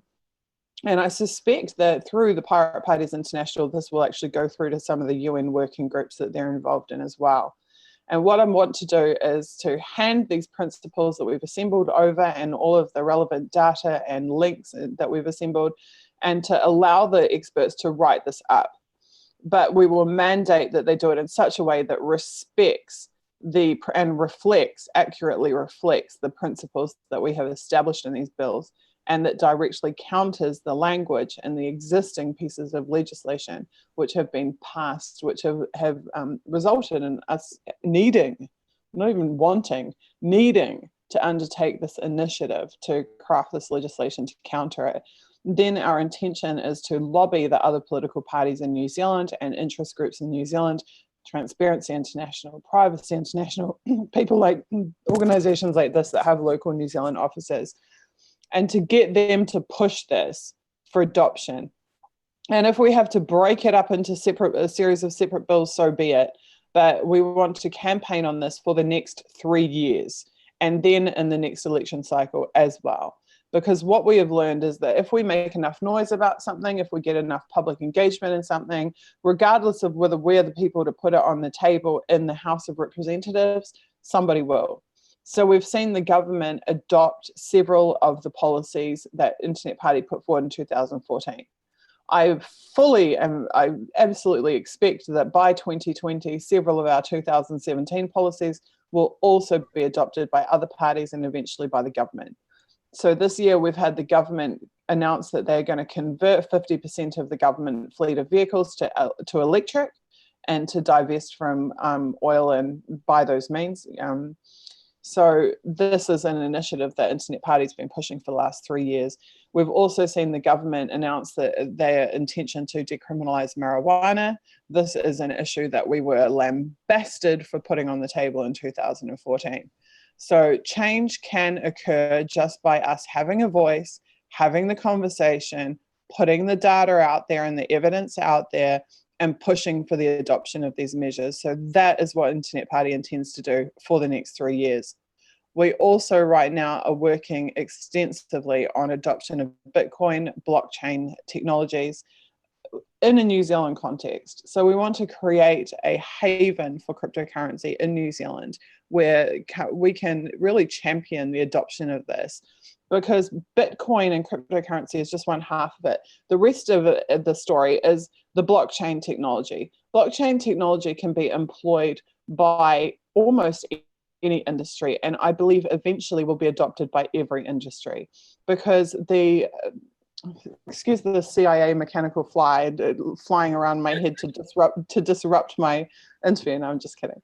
But the blockchain technology is useful to all industry. Eventually, all industry can use it, because it is not just the distributed verification mechanisms of financial transactions.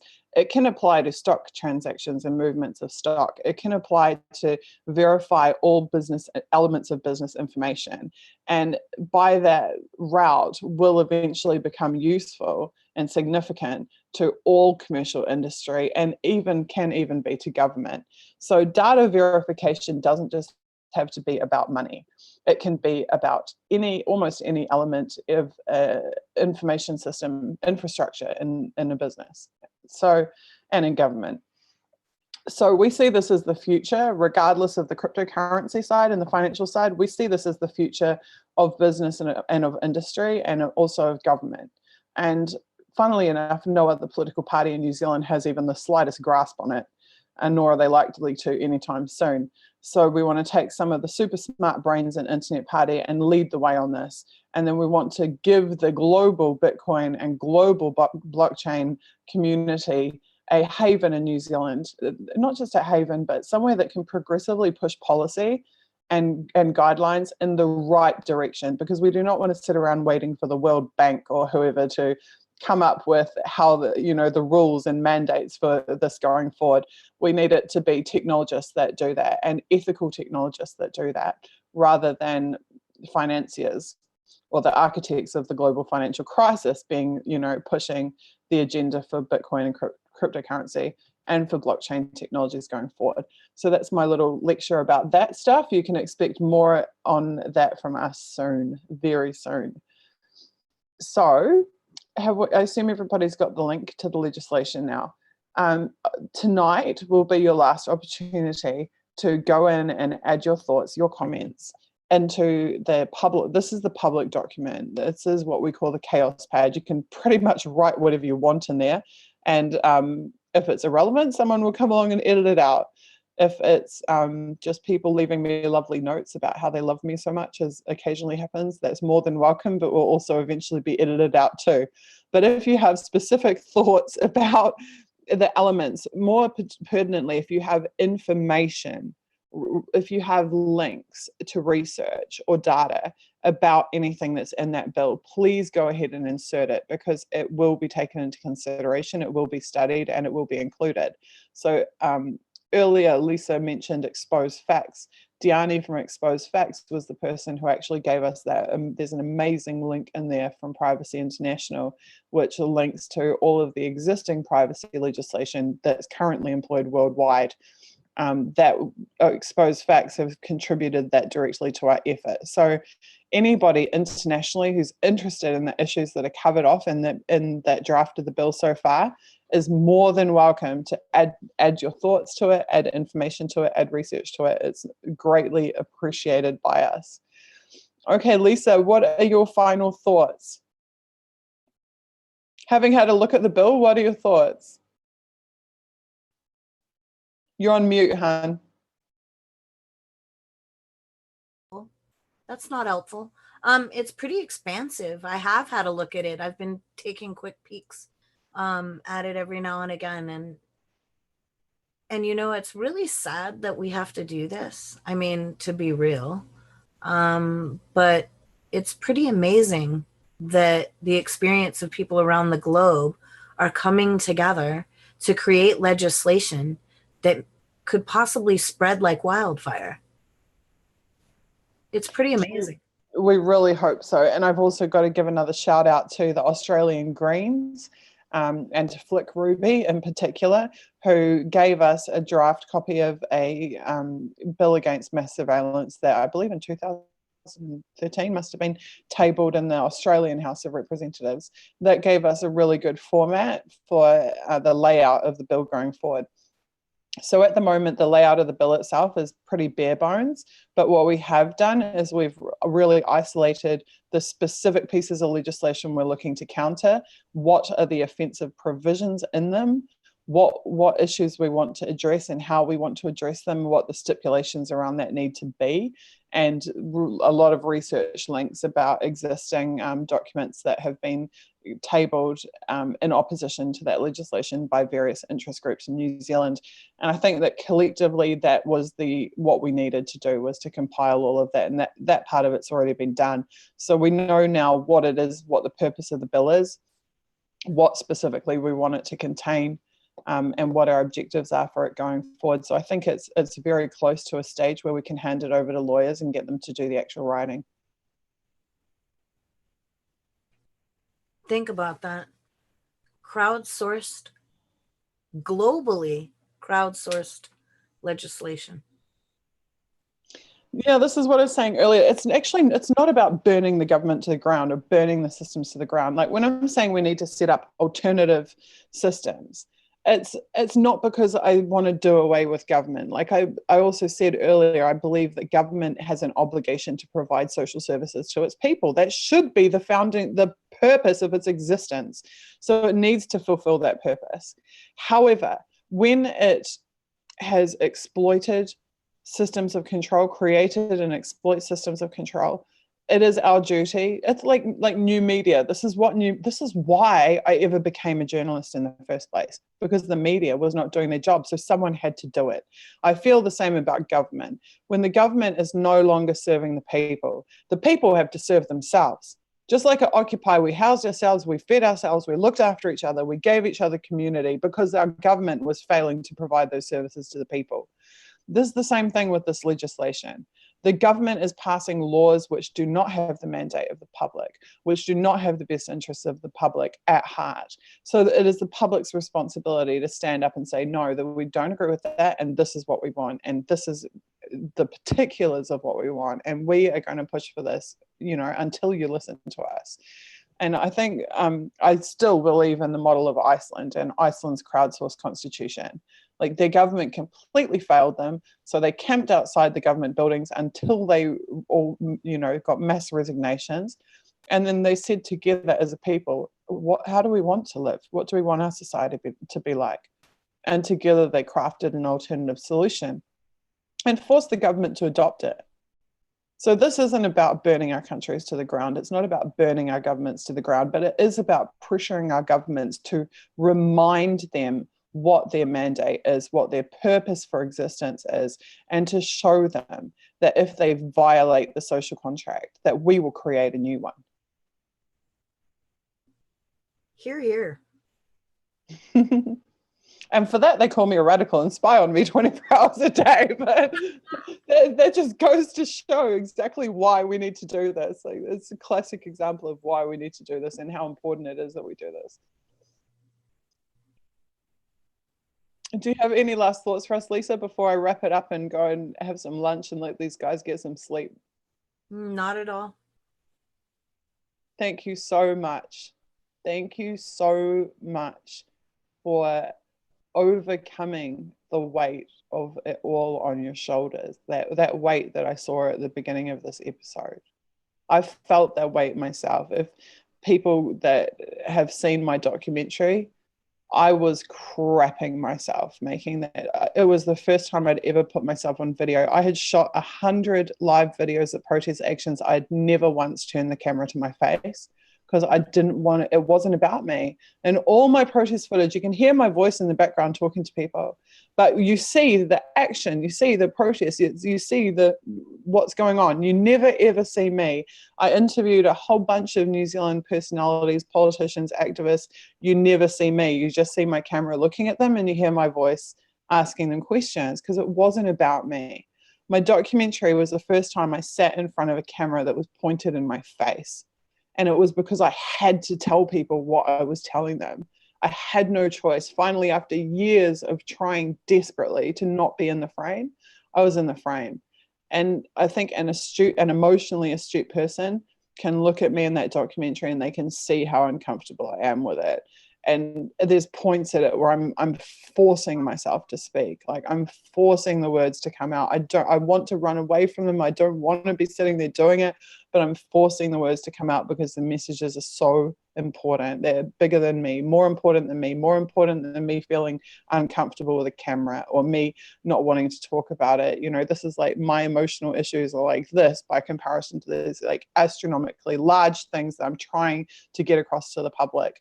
I saw that from you in the first few minutes. I'm glad that you relaxed and you felt comfortable enough with me to get past that. That is a huge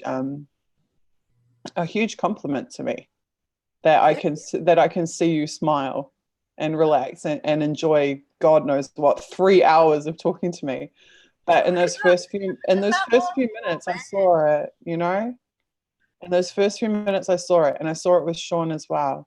That weight is real, that burden is real, and it's only courage that pushes you through that burden and makes you speak. That's raw courage. And that's why whistleblowers are heroes, because they have that courage. You can see behind every episode, you see behind me courage, like Courage Foundation on my wall. Because courage is contagious. Courage is contagious, and all people of conscience that speak are doing so out of courage. We don't do it for money. God knows we don't do it for money. Don't do it for, so, Yeah, I hear that. Yeah. But we do it because it's the right thing.